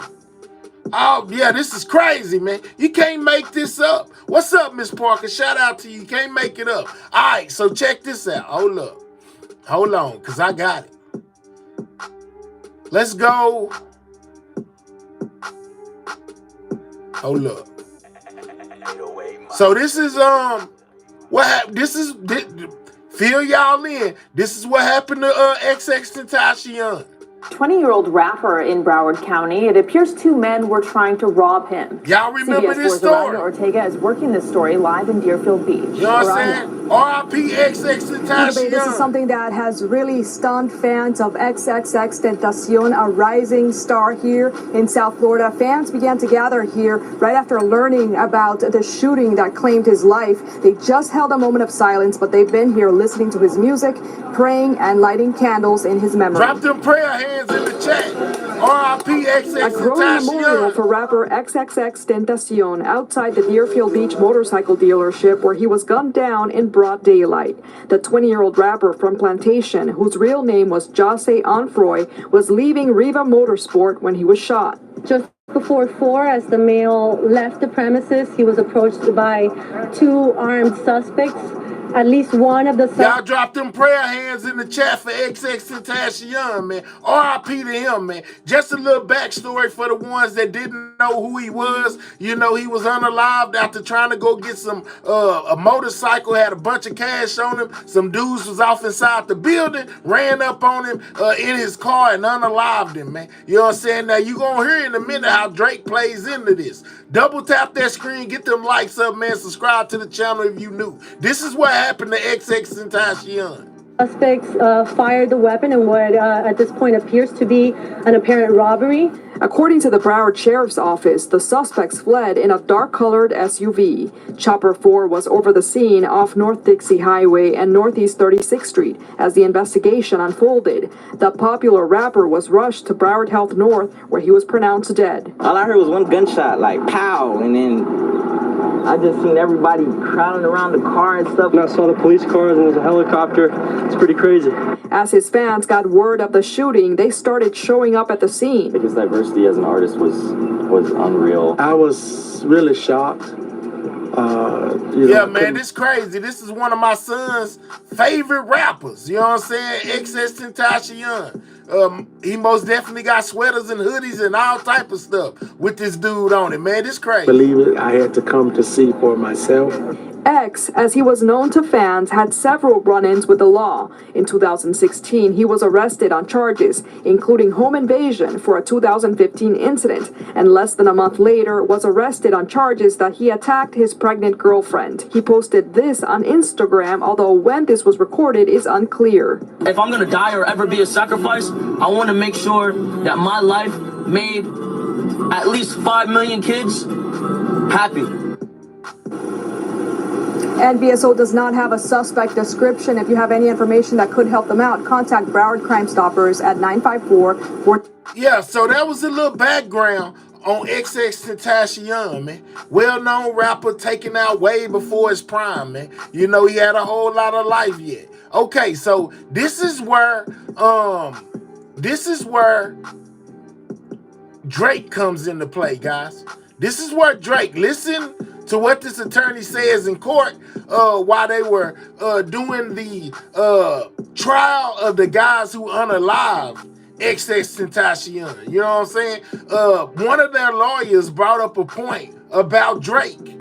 We about to hear it. Check this one out. You know what I'm saying? Make sure you double tapping that screen. We need 10 more to be at 300, man. You know what I'm saying? 10 more to be at 300 on that like button. Let's put 300 points on the board for your boy. Double tap that screen, man. All right, so listen to this. Whole host of reasons to lie. That the reason that she wanted security with Mr. Onfroy on the day that he was shot was because of the issues that he had with Drake and Migos. The day that he was shot was because of the issues that he had with Drake and Migos. The day that he was shot was because of the issues that he had with Drake and Migos. One more time. She's gonna tell you that. Okay? Because of the issues that he had with Drake and Migos. She's gonna tell you that. With the issues he had with Drake and Migos. This crazy. Okay?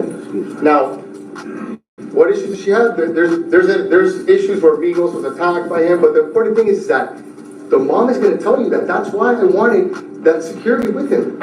Okay? So, do you think anybody's ever talked to them? No. And that's unacceptable. All right. So I did that, you know, to bring you back here, right? So y'all heard, because that was this guy's attorney in court that was saying that. So y'all heard that. Now, how ironic is it that this guy has appealed his life sentence and basically implicated Drake again, into which now we go here. Hold on. Check this out.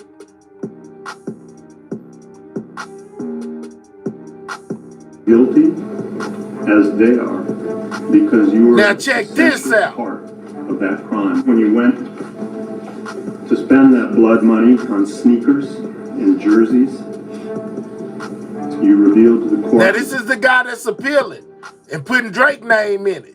value you placed on the human life that was taken. One of the men convicted in the 2018 murder of rapper XXXTentacion is now appealing his conviction, and his legal team is focusing a lot of their attention on a major celebrity. Drake. We are going to explain the connections and the arguments. Good Lord, have mercy. The attorney for the convicted killer, Diddy Williams. Welcome to Sidebar, presented by Law and Crime. Y'all know I like to get to the paperwork. And this is in conviction, his sentence. Hold up. XXXTentacion is now appealing his case, his conviction, his sentence, on the grounds that he did not receive a fair trial. And this is in part due to what his attorneys say is the exclusion of evidence that pointed the finger, or maybe pointed the finger, at other people. And one of those people whose name has come up is rapper Drake. So I want to quickly get you up to speed on this case before we get into these new allegations, these new arguments. Maybe they're not necessarily new if you break down. Shout out to everybody in the building, man. Continue to double tap that screen. Sentenced to life in prison for the 2018 killing of the star rapper. And to be more precise, they were convicted of first-degree murder and armed robbery in connection with the shooting death of the 20-year-old artist. Do you think Drake could have been the mastermind behind all this? Because they most definitely throwing Drake's name. This man is using Drake's name for his appeal, as well as brought it in during the trial. Artist whose legal name was Jose Onfroy. Now, the jury deliberated a lot. They deliberated for a little more than 7 days before returning a guilty verdict. This was for Michael Boatwright, Diddy Williams, and Trayvon Newsom. Now, this murder occurred on June 18th, 2018, outside of Riva Motorsports. It's a motorcycle dealership in Deerfield Beach. It's a suburb of Fort Lauderdale, Florida. And XXXTentacion had just withdrawn $50,000 in cash from a bank. He was leaving the store with a friend when his BMW was blocked by an SUV. In fact, surveillance footage from the scene actually captures this shocking moment as two masked gunmen, later identified as Boatwright and Newsom, emerged from the vehicle, confronted the rapper at his driver's side window. We all remember this. There is a brief but very violent exchange with one of the men shooting XX. They say XX told you on academics show, he said if something happened to him, Drake did it. Absolutely, I remember that. And that's going to be something that's brought up. Let's go. XX repeatedly. Afterwards, they snatch a Louis Vuitton bag containing the cash that the rapper had just withdrawn, and they speed away in the SUV. Williams was accused of being the driver of that SUV. No. And the friend, by the way, who was with XX. He wasn't by himself. This guy right here running, that's who was in the car with XX when he was unalive. He jumped out. They wound up not shooting at him, but they most definitely took X out the game. Tentacion during that attack wasn't injured, but he witnessed the murder. And the jury's deliberation he said but that, ultimately Elizabeth. they concluded that the evidence presented by the prosecution You gonna see? was sufficient. It was beyond a reasonable doubt, enough to convict all three defendants. And that evidence included the surveillance footage. It included cell phone videos of the defendants flashing cash right after the shooting. It included incriminating text messages from Boatwright, including one right after the shooting saying, "Tell my brother I got money for the new phone." And then, just minutes after that, sending in a separate text message a news Now, isn't it ironic that right after Drake files his thing against Kendrick, this comes out? Not even 3 days later. Article about XXX getting shot. And I also have to mention the key testimony of the trio's accomplice, Richard Allen, who claimed that he was a part of this robbery and he implicated the defendants. He pled guilty to second-degree murder for his role in this killing. Hey, so before we jump into this story, I have something I gotta tell you about. No, we're not gonna do no promo. Appeal issues that they're bringing. Just click the link below and in the description. Now, as I mentioned, Williams is appealing this decision, and the appeal focus of this is on Drake. It's also other issues that they're bringing up. So I want to get into it right now, and for that, I want to bring on Williams' defense attorney, Mauricio Padilla. Let's go, Ann. Thank you so much for coming on, Mauricio. Happy Thanksgiving. Thank you for coming on right afterwards. So I wanted to talk about this with you, and we're going to get into more specifics of the appeal. But overall, big picture, big theme, what are you and the rest No, his appeal came up, Monique.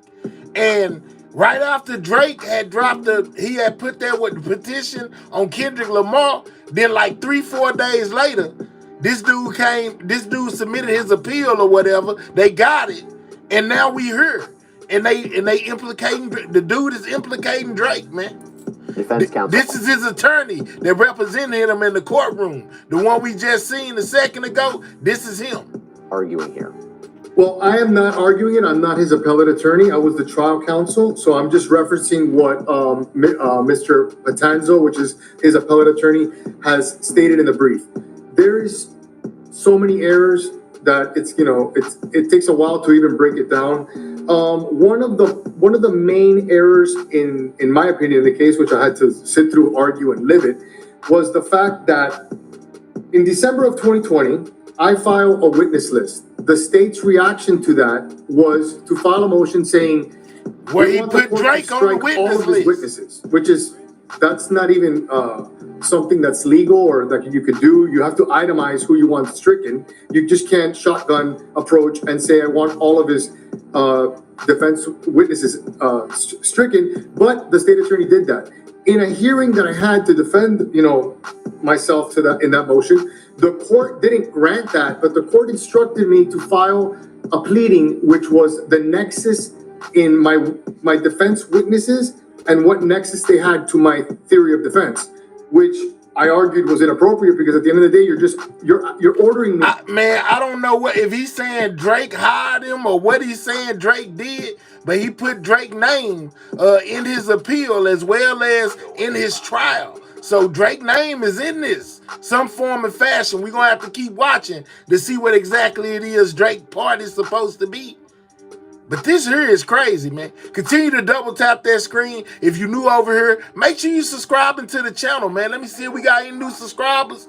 Oh, man, we at 14.5, man. We on the road to 15K, man. So most definitely keep subscribing. Don't stop now, but let's get back to it, y'all. Let's get back to it. Me to give the state a blueprint of what my defense is going to be. But I was ordered to do it, and I did it. When prior to Mr. Onfroy, which I'll refer to him as X for this interview because his stage name was XXXTentacion, which was the victim in this case. Prior to him being murdered, he had posted on Instagram, if anybody kills me, I'm snitching right now. It's champagne popping. I'm paraphrasing, but something to that effect, right?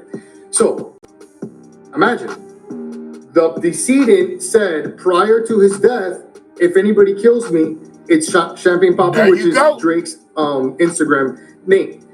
I laid out in extreme detail all of my defense witnesses list, which included many rappers, because at the end of the day, the victim in this case was a rapper. He had feuds, ongoing public feuds with not only Drake, but a lot of rappers that are either signed to OVO or related to Drake in some way, including 600 Breezy, which is a Chicago-based rapper, and a rapper that's from Toronto by the name of, he goes by Top 5, which is Hassan Ali.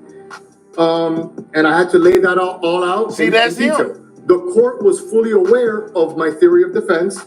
Prior to that, I filed a motion to perpetuate the testimony of Livingston Allen, which goes by the name of DJ Academics. Livingston Allen. DJ Academics was friends with X and had posted long YouTube, content regarding this beef. They was trying to get Academics in the courtroom. He actually posted YouTube saying that he was on the phone with X discussing the issue and the beef that he had with Drake, and specifically, X had either said or posted something about Drake's mom, and he had posted a picture of a Drake lookalike with semen on his face, and he wanted DJ Academics to post it on his own site, and he said, "I'm not going to do that." And in that conversation, DJ Academics says that you better be careful because even though, and I'm paraphrasing again, even though he's not a gangster, you may be pushing him.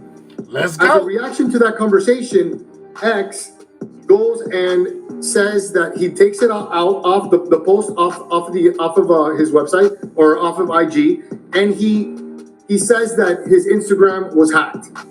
I laid that out in my motion to perpetuate the testimony, which a motion to perpetuate testimony is when What's you have up, a witness sweet bae? that is relevant to your defense and that lives beyond the jurisdictional limits of the court, and that you feel that you're not going to be able to bring them into court. So I'm basically asking the court to allow. So this is his attorney giving y'all the rundown of how they was looking to fight the case when these guys was convicted by bringing Drake and them off into it. Academics, you know, this is crazy, man. Double tap that screen, subscribe if you new. We on the road to 15K. Every subscriber count. Subscribe. You know what I'm saying? The most definitely hit that like button. Either go to California or wherever I have to go, depose this individual, and now with his deposition, if he doesn't show up, I could use it in my defense or in my case in chief, right? So I did that, argued it to the court, and the court, in a reaction, basically said, I'm not going to grant your motion to perpetuate testimony, just take his depo. Let's just take it. So, okay, fine. I set a notice of hearing, went and served Drake in his case. So he served Drake with paperwork and had wanted Drake to come do a deposition. You know, basically talk about what's going on with him and X. This crazy. So in Beverly Hills. There's something that you mentioned that I want to talk about this. So first of all, there was this deposition that was. We got why is he in here? She says X went to Hot 97.1 and blasted Drake on live radio. Go check the clip out. I heard it already. You know what I'm saying? But shout out to you for letting me know. His lawyers responded. Who got the vitamin D on their face? Lord have mercy. XXXTentacion made a picture of Drake like that. Taken of and asked academics to post it. Cleopatra Bernard. She testified that Onfroy had this ongoing feud with Mr. Graham, Aubrey Graham, Drake. She said this feud with Graham included throwing shots at Onfroy and lyrics from one of Graham's songs. You mentioned that controversial statement that he made, if anyone tries to kill me, it was Champagne Poppy. Wow! The question I want to start with as we get into the Drake conversation, were you arguing, or his appellate attorneys arguing that Drake was a part of this killing, that he was the one who did this, or are you arguing I don't know, Monique, if he did or not? You should have been allowed to present evidence to suggest there were other potential leads that law enforcement really didn't look at into this case. So again, what exactly are we suggesting? Are you suggesting that Drake had a part in it, or that just it wasn't looked into and it shows a sloppy investigation and not a fair trial? Well, in the brief and in what I was arguing in court is the latter. We are a defendant has every right to defend himself and to show reasonable doubt wherever it may be, and to fully investigate and articulate to a jury an alternate shooter defense or an alternate, a defense where someone else, committed this crime.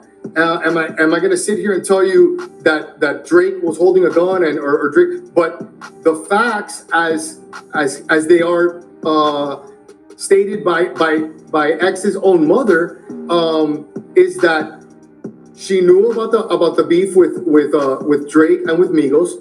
She knew about the violence between Migos and her son, where there was a violent episode. She knew about 600 Breezy, which is a known. So I guess they talking about X's mom, knowing certain things. Admitted gang member from Chicago going to South Florida and posting on social media saying that he's blicked up, which means that I have a gun, and she was concerned about it. She testified in the depo that she discussed it with her son.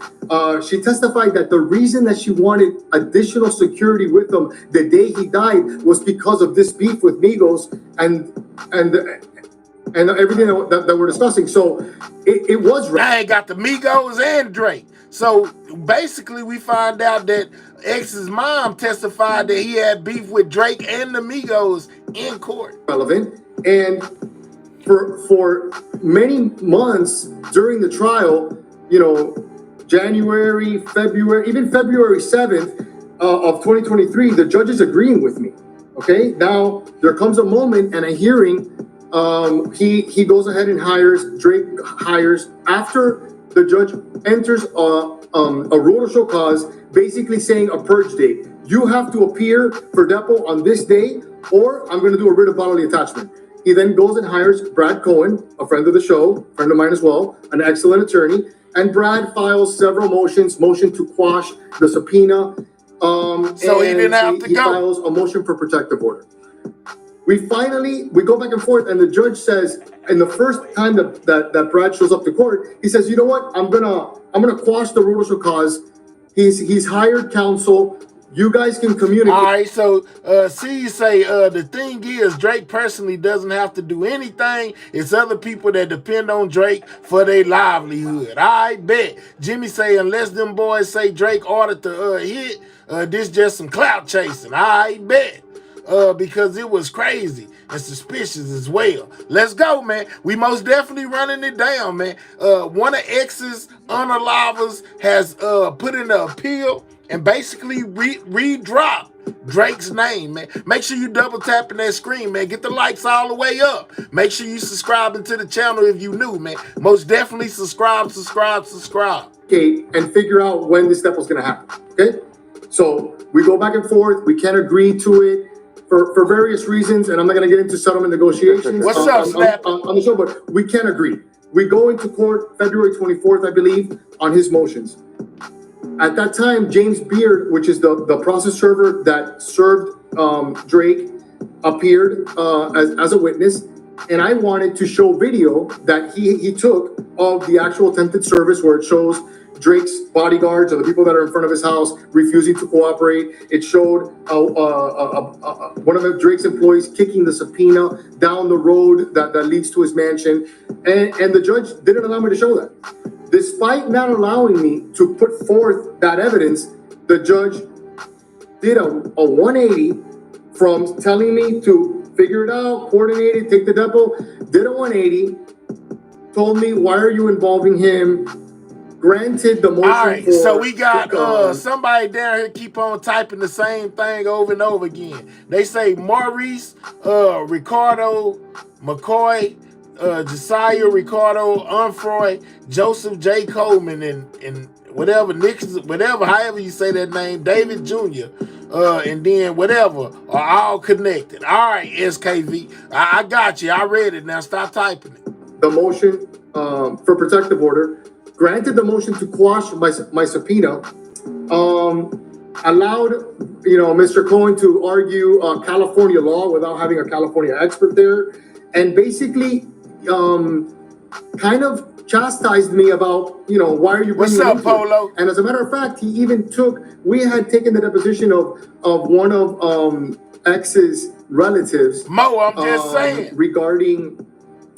Regarding this beef, and she denied it, and the court said in open court, even his relative said that Chilling on it, man. I said, yeah, well, she's lying because the whole world knows about this beef. So for her to sit here and say that she didn't know about it it's on her credibility. That's crazy. So despite all of this, he does a 180. He not only grants the motion for protective order, basically saying that I can now serve him again. Okay. And it quashes the subpoena, but the state attorney, sensing there's blood in the water, says, Judge, I'm going to renew my motion to strike all his witnesses. Okay? Or tennis, no notice. And he says, I'm not going to do that, but I am going to strike Mr. Graham. So he struck in the middle of the trial. He struck Drake from my witness list, which is completely inappropriate, considering the history of the case. Talk to me real quick about why you think the judge did this, because in the appellate brief, and correct me if I'm wrong, there is an accusation that the court might have been biased because of Drake's celebrity status. Correct me if that allegation is wrong. And in your opinion, why do you believe the court ultimately wouldn't allow the deposition of Drake? I'll say that Judge Usan was a complete gentleman to me, and it was a pleasure to try the case in front of him. I do think that he made various reversible errors, and I think from the beginning he made a lot of calls that were unconstitutional, not legal, this being one of them. I don't want to speculate as to why, but when you're dealing with someone like Drake, which he's not a celebrity, he's a super celebrity.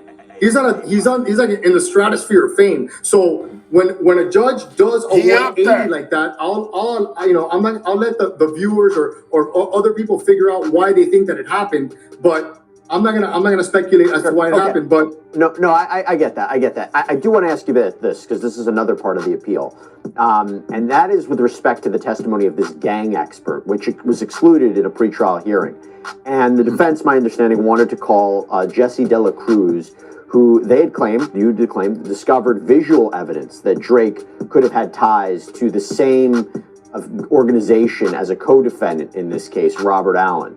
And I believe the brief states, Dr. Cruz's research revealed photos of Mr. Graham throwing the same gang signs as Allen. Allen is that accomplice who I say Drake was throwing gang signs. Co-defendants, but Cruz also saying that Drake was throwing up the same gang signs as this guy right here. Oh wow, you know what I'm saying? I don't know. That's crazy. Yeah, that's crazy right there. Say they was throwing up the same gang.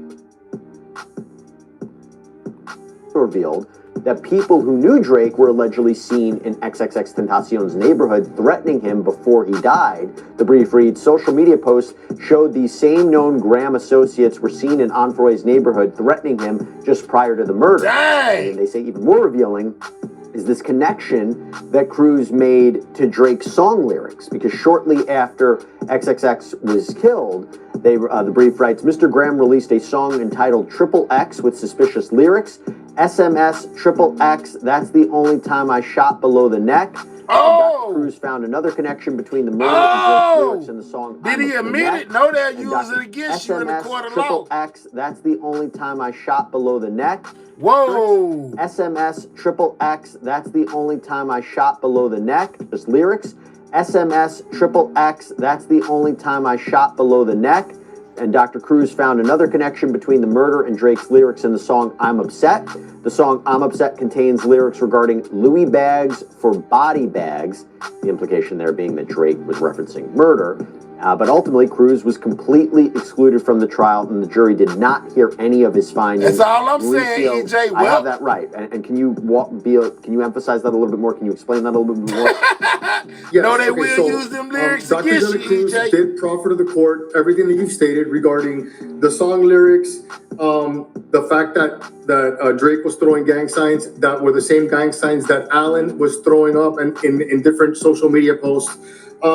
The court strikes Dr. De La Cruz, which is a known gang expert and well known in his field, has testified over 150 times in trials. They allowed the state to put their own gang expert, Detective Polo, which really bolstered a lot of what Dr. De La Cruz said regarding the necessity to bring out this testimony. I don't believe that based on Dauber, which is the case that they we tried look to get at Drake, when man. Analyzing whether an expert is if it's appropriate for an expert to testify.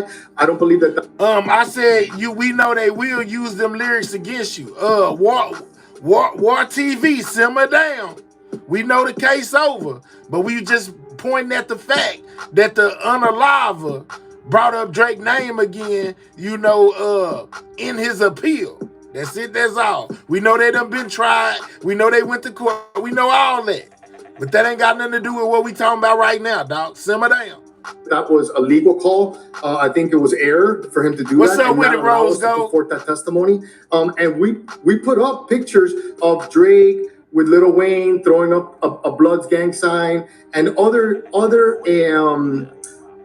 evidence. Jimmy that said Drake they reaching is out for a there lifeline. flaunting gang ties.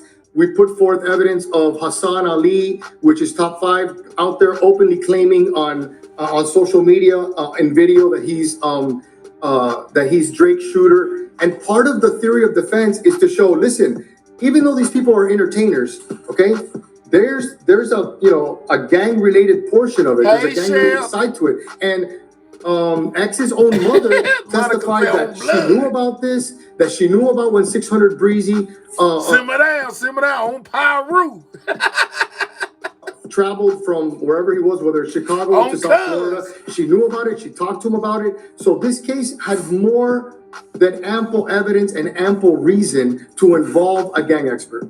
To be clear, though, you were allowed to argue that someone else could have been responsible for this Let's killing, go. because you questioned, cross-examined Allen on cross-examination, suggesting that he had this What's link up, to TC? Drake. But my understanding is you're arguing now that the trial court had put On limits Hood, let's on go. your cross-examination of Allen, that violated your client's rights. Am I misunderstanding that? No, you're 100% correct. But On they gang. did it not You only know with what I'm Allen, saying? but they On did it all gang, throughout gang. the trial. Okay. With Allen admitted that his father, known drug dealer, known firearms dealer, as the brief states, produced at least one of the guns that was used in this. When I asked him about his father and ties to Toronto and drug dealing, the state objected, and the judge didn't. Hey, hold up. You know what I'm saying? We got one. You're going on a trip in your favorite rocket ship, zooming through the sky. Lakers, bye-bye. We don't need you. Lakers, bye-bye. Go. Let's get Lakers right up out of here. You know what I'm saying? Because the only corny person in this whole chat is you, buddy. We'll see you later. Get Lakers in 5. Yeah, 5 Rockets right up out of here. Make sure y'all hide them. See you later. You know what I'm saying? No, not him. You know what I'm saying? Lakers. Get the other person, if they ain't say nothing wrong, get them up out of there. We want Lakers up out the building. You know what I'm saying? We sending you to the sky, Lakers. You know, it's a free trip. It don't cost you $1. You know what I'm saying? Pick you a ship. You know what I'm saying? And when you make an orbit around Pluto, send me a postcard. You know what I'm saying? Because that's the only place you can watch me from. Don't you ever come over here and call me corny. You corny. You know what I'm saying? Corny. You cornied yourself right up out of here. Thank you for the view. See you later, hater. Holla at you. Allow that question. So it was a constant battle for me to try and basically do my job and shout out to the reasonable doubt existed. With Allen, with Detective Curcio, the problem here is also that the state attorney, on direct of Detective Curcio, which was the lead detective in the case, she asked, "Do you have any information that Drake was involved?" John told me to be quiet. Well, he took a trip too. You know what I'm saying? You pick you a rocket ship and you holler at me when you make it around Jupiter. You know what I'm talking about? When you make it around Big Jupiter, you make sure you holler at me, dog. Send me a postcard. Involved in this? You and your partner. Before the court struck him. So whatever reasons may have existed, the moment that state attorney opens up their mouth and says that, now he's really at issue, because now you're opening the door. You're opening the door to that coming in. Yes. And not only was it an issue of her mentioning it with Detective Curcio, but she asked him, you actually were able to verify whether or not Drake was in South Florida at the time. So in cross-examination, I asked, why would you verify if he was in South Florida? What's the deal? Why? Because he's a person of interest. And then I had to further ask, well, what did you do to, and I'm paraphrasing, what did you do to figure out whether he was in South Florida? He says, oh, my partner checked social media. So then I said, okay, so in a homicide case, the best that Broward Sheriff's Office has for a jury is to peep his Instagram. So it was basically breaking down. So if you just now getting here, you know what I'm saying? We talking about XXXTentacion, you know what I'm saying? Being unalived by this guy and his homeboys. And basically this guy has came up for appeal. And he done threw Drake name back in it. Now got everybody talking about Drake may have been behind the unaliving of XXXTentacion, man. Just to catch y'all up to speed. That's what we on right now. The defense attorney for Mr. Williams has directed suspicion towards an alternative suspect, Drake. Hold up. That's not the one. This one. The poor job that BSO did in their investigation and the tunnel vision that they had, and the fact that none of this was in the report. So you felt it important enough to check and verify whether or not he was in South Florida, but you never memorialized it in your report, and I'm not allowed to ask about it. Well, did he also testified, Detective Curcio, that he learned that Onfroy, XXX, had been attacked by members of Migos, right? Eve, you still in here, Eve? I see Eve. I seen you over there killing the game with your camera on, old girl. You was over there showing out. Eve was showing out, man. I seen Eve over there with that camera. I said, look at Eve. IGT, come here. Look at Eve. Lord, have mercy. Let's go, Eve. You are a nice looking lady, Eve. You know what I'm saying? And my hair's most definitely far from broke. You know what I'm saying? And most definitely far from obese. And most definitely, killing them in the street. Let's go, Eve. You know what I'm saying? Shout out to Eve in the building, man. Amigos is the rap group that's associated with Drake. Was that came in, and again, you weren't able to expand upon that? Not only did that come in, but when I asked him in cross-examination, isn't it true that the first time that the name Migos comes out in this case was a month after the murder in the first conversation that you yourself had with the cooperating co-defendant, Allen? He ain't gonna like that. I remember, I had to refresh his recollection. And I know it's a smoker somewhere. He ain't gonna like I said that. He gonna run that back, clip it, screen record it, play it on his show, say, look at my hair over there trying to holler at Eve and IGT. Yeah, you gonna be mad. Yeah, I see why you stalking and harassing, buddy. I see why. Yeah, right there in the transcribed conversation, it basically showed that Allen, the cooperator, said the name Migos in the first conversation that they had. So it basically showed that I wasn't making this up. Shell, my hair's most definitely not fried nowhere, man. My hair's good. You must be fried. We see why you can't let go. Facts. I'm just saying, IGT. He is most definitely desperate. I'm not creating it. The facts were there. Before I even ever alleged their involvement or filed a motion in court, they're checking to see whether or not Drake is in South Florida. That was years before I mentioned it. And Allen is saying is talking about Migos to the lead detective a month after the murder. This is years before. No, ma'am. You fried like chicken. You know what I'm saying? I do this every day. You be everywhere else. You need to come tap in. This is me all day, every day. What's up, La La? Shout out to you. You know what I'm saying? Shout out to you. Damn, my old boy age is in jail like mug. I'm telling you, TC. Let's go. Or I filed anything regarding my theory of defense. So it was just to show that this is part of the case. Right. And the argument is that your client didn't get a fair shake, didn't get a fair trial because you couldn't expand upon this and introduce this. I want to move quickly past Drake and ask you a couple different questions about this appeal. Speaking about Detective Curcio, I understand that there's also an objection that your team has with him providing opinion testimony on cell phone data. Can you talk about that real quick, what the issue was with Detective Curcio there?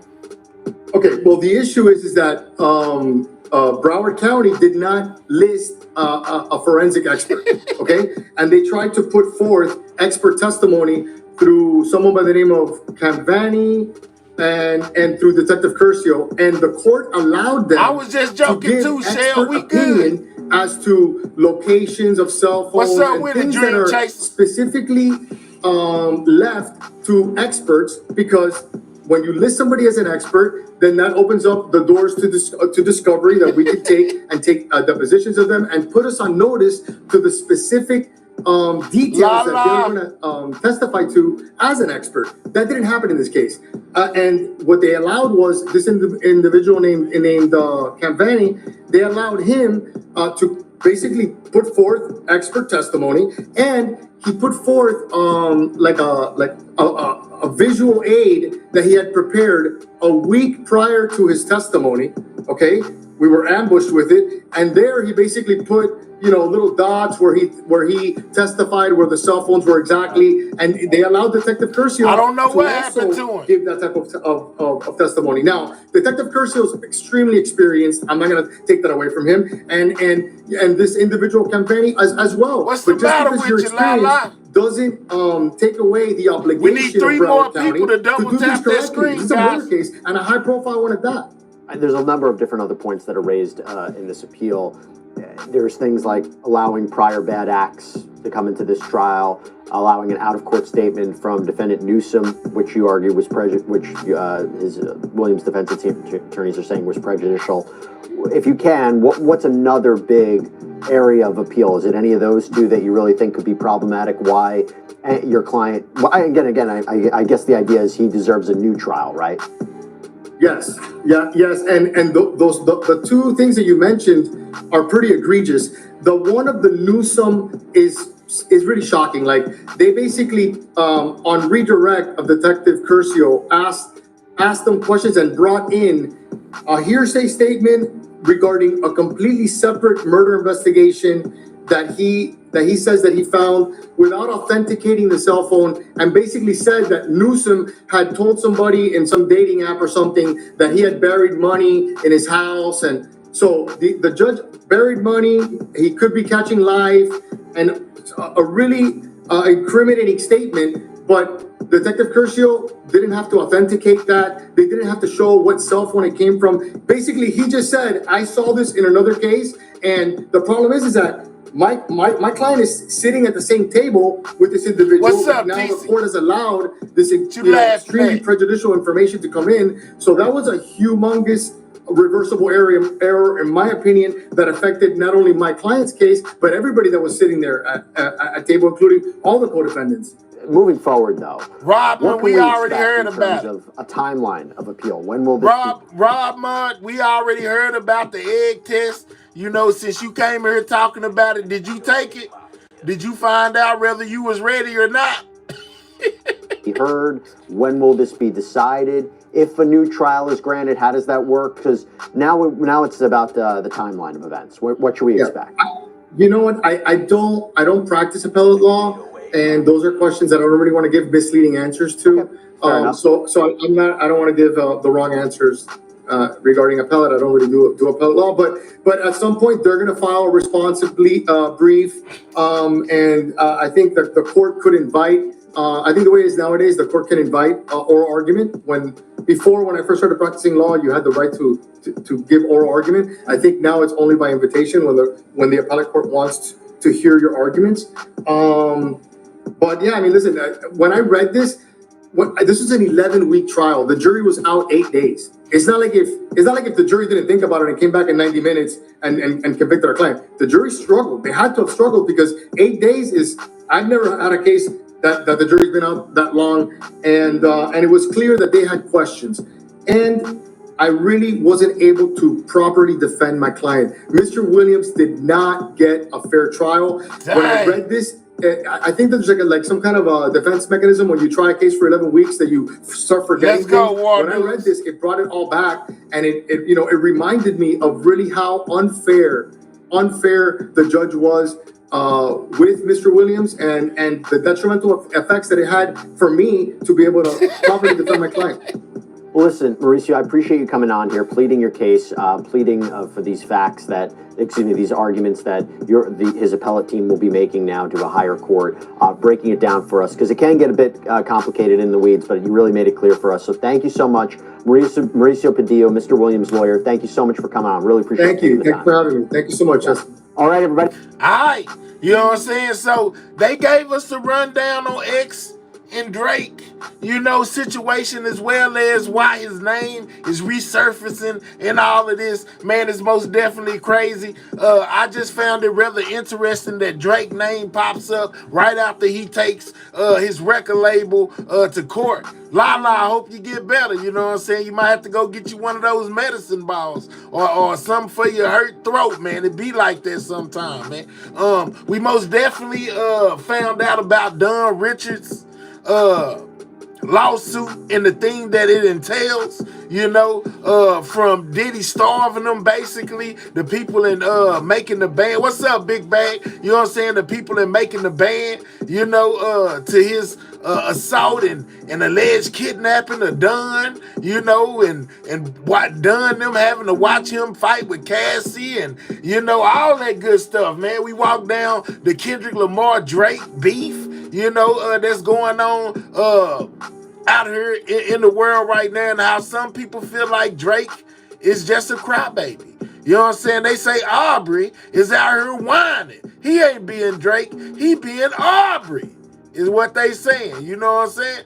I can't make this up. We most definitely heard from Tiffany Red, you know, and her allegations that she made against Diddy. Man, it's a lot going on out here, man. It's so much going on out here, I can't make it up, man. You know what I'm saying? This is crazy. Well, y'all heard about Shamar. You ain't my friend, you ain't my enemy. You know what I'm saying? Well, he recently made a song with a young lady, you know, and basically said that, hey, I made the song. You know, the song wouldn't be nothing without me. So guess what she did? She went and put Soulja Boy on the song and kicked Shamar completely up off of her. Well, Shamar's mad, and he responded to being taken off of her song. Check this out. First off, I can perform that song because my verse is on there. My verse is on there. You cannot sue me with no deceased or whatever you call this shit. You cannot sue me, love. You can't. You can't. So, I don't care what no one nobody say. I don't even care what y'all say. But at the end of the day, I could perform this song because it's my voice on that song. She cannot sue me for performing this song. Like what? And besides, I'm still getting booked. Y'all talking about me ain't stopping my bed. 50 talking about me ain't stopping my bed. Okay? Her attorney, so-called attorney, is definitely not stopping my bed. I'm still getting booked. Remember, y'all needed me to get on the song with 50 to build her up. Because her song flops. And I said what I said, I mean what I said. Y'all gonna stop playing on my motherfucking name. Slow down with the cuss Stop playing on my name because I'm not doing shit. I'm more focused on my bag and more focused in my bag. Book the busy. Why are y'all keep talking about me? And if we gonna be real and be technical, baby, nobody's not checking for her. Nobody's not checking for Soulja Boy. Flops. I haven't heard of Soulja Boy ever since he put out Baby Nate. So with that being said, for you to put somebody on the remix, it still says clock that, which is my saying that I did. So if you want to sit up here and say that you want to sue somebody, I can sue you for using my slinger. Clock that. Oh. Because that's my slinger. Everybody in the world knew that I was saying clock that or clock it. Come on. When I heard the song, I'm like, wait. He said that's his swagger. What is going on? Something done happened to my net, man. They done turned off. Man, why would you turn off? What is going on? The net is jumping all around. They said up. No. Yeah, man, it said no. I don't know what happened. You know what I'm saying? I think IGT trying to kick me off or something, man. You know what I'm saying? It's trying to kick me off or something. Isn't that M new man? Yeah, I think she's trying to kick me off or something, y'all. You know what I'm saying? It just cut out. I don't know what's going on. Yeah, no, she said no. It might be time to get off.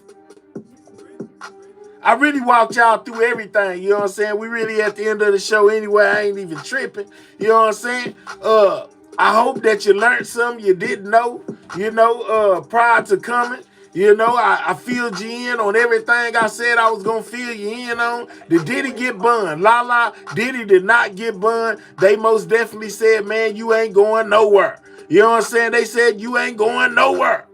And he got denied. But he may go for a 4th attempt. He can take it to a higher court and see if they let him do it. But as of right now, Diddy has no bun, man. You know what I'm saying? He's still locked in that thing until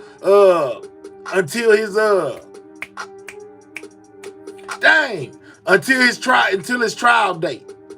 Blue, I hollered. Go to StreamYard. Oh boy, talking probably riddled on your Wi-Fi cable. Yeah, man, something happened. Well, great show, man. Yeah, I know, man. You know what I'm saying? My internet said no. You know, something done happened. So shout out to everybody in the building, man. I hope you, like I said, I hope y'all take something from tonight. You know what I'm saying? That you did not know, and you know, now you know. This is Everything News. I'm your trap anchor, Mahel. You know what I'm saying? Shout out to the Sidewalk Gang. You know, shout out, shout out to my members. You know what I'm saying? Shout out to anybody that gifted a membership. You know what I'm saying? Or anybody that copped them one. If you're not subscribed to this channel, you need to subscribe to the channel, one of the hottest channels on the net right now, man. You know what I'm saying? If I do say so myself. And I guess with that being said, man, I'm going to release y'all to the streets. You know what I'm saying? Y'all be safe on these YouTube streets. Be safe in the real life streets. It's a lot going on out here, man. You know what I'm saying? And I will be back tonight at 12 a.m. Central Standard Time. So if you ain't getting no notification, you ain't got to worry about it. Listen to the words coming out of my mouth. I will be back tonight at 12 a.m.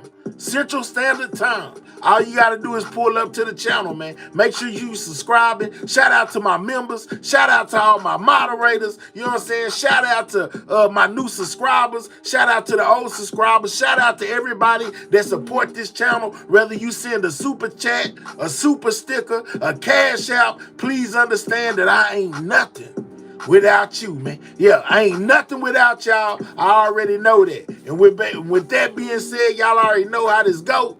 You know what I'm saying? Until next time, Sidewalk Gang, checking out. I'll catch y'all later. Y'all be safe, man.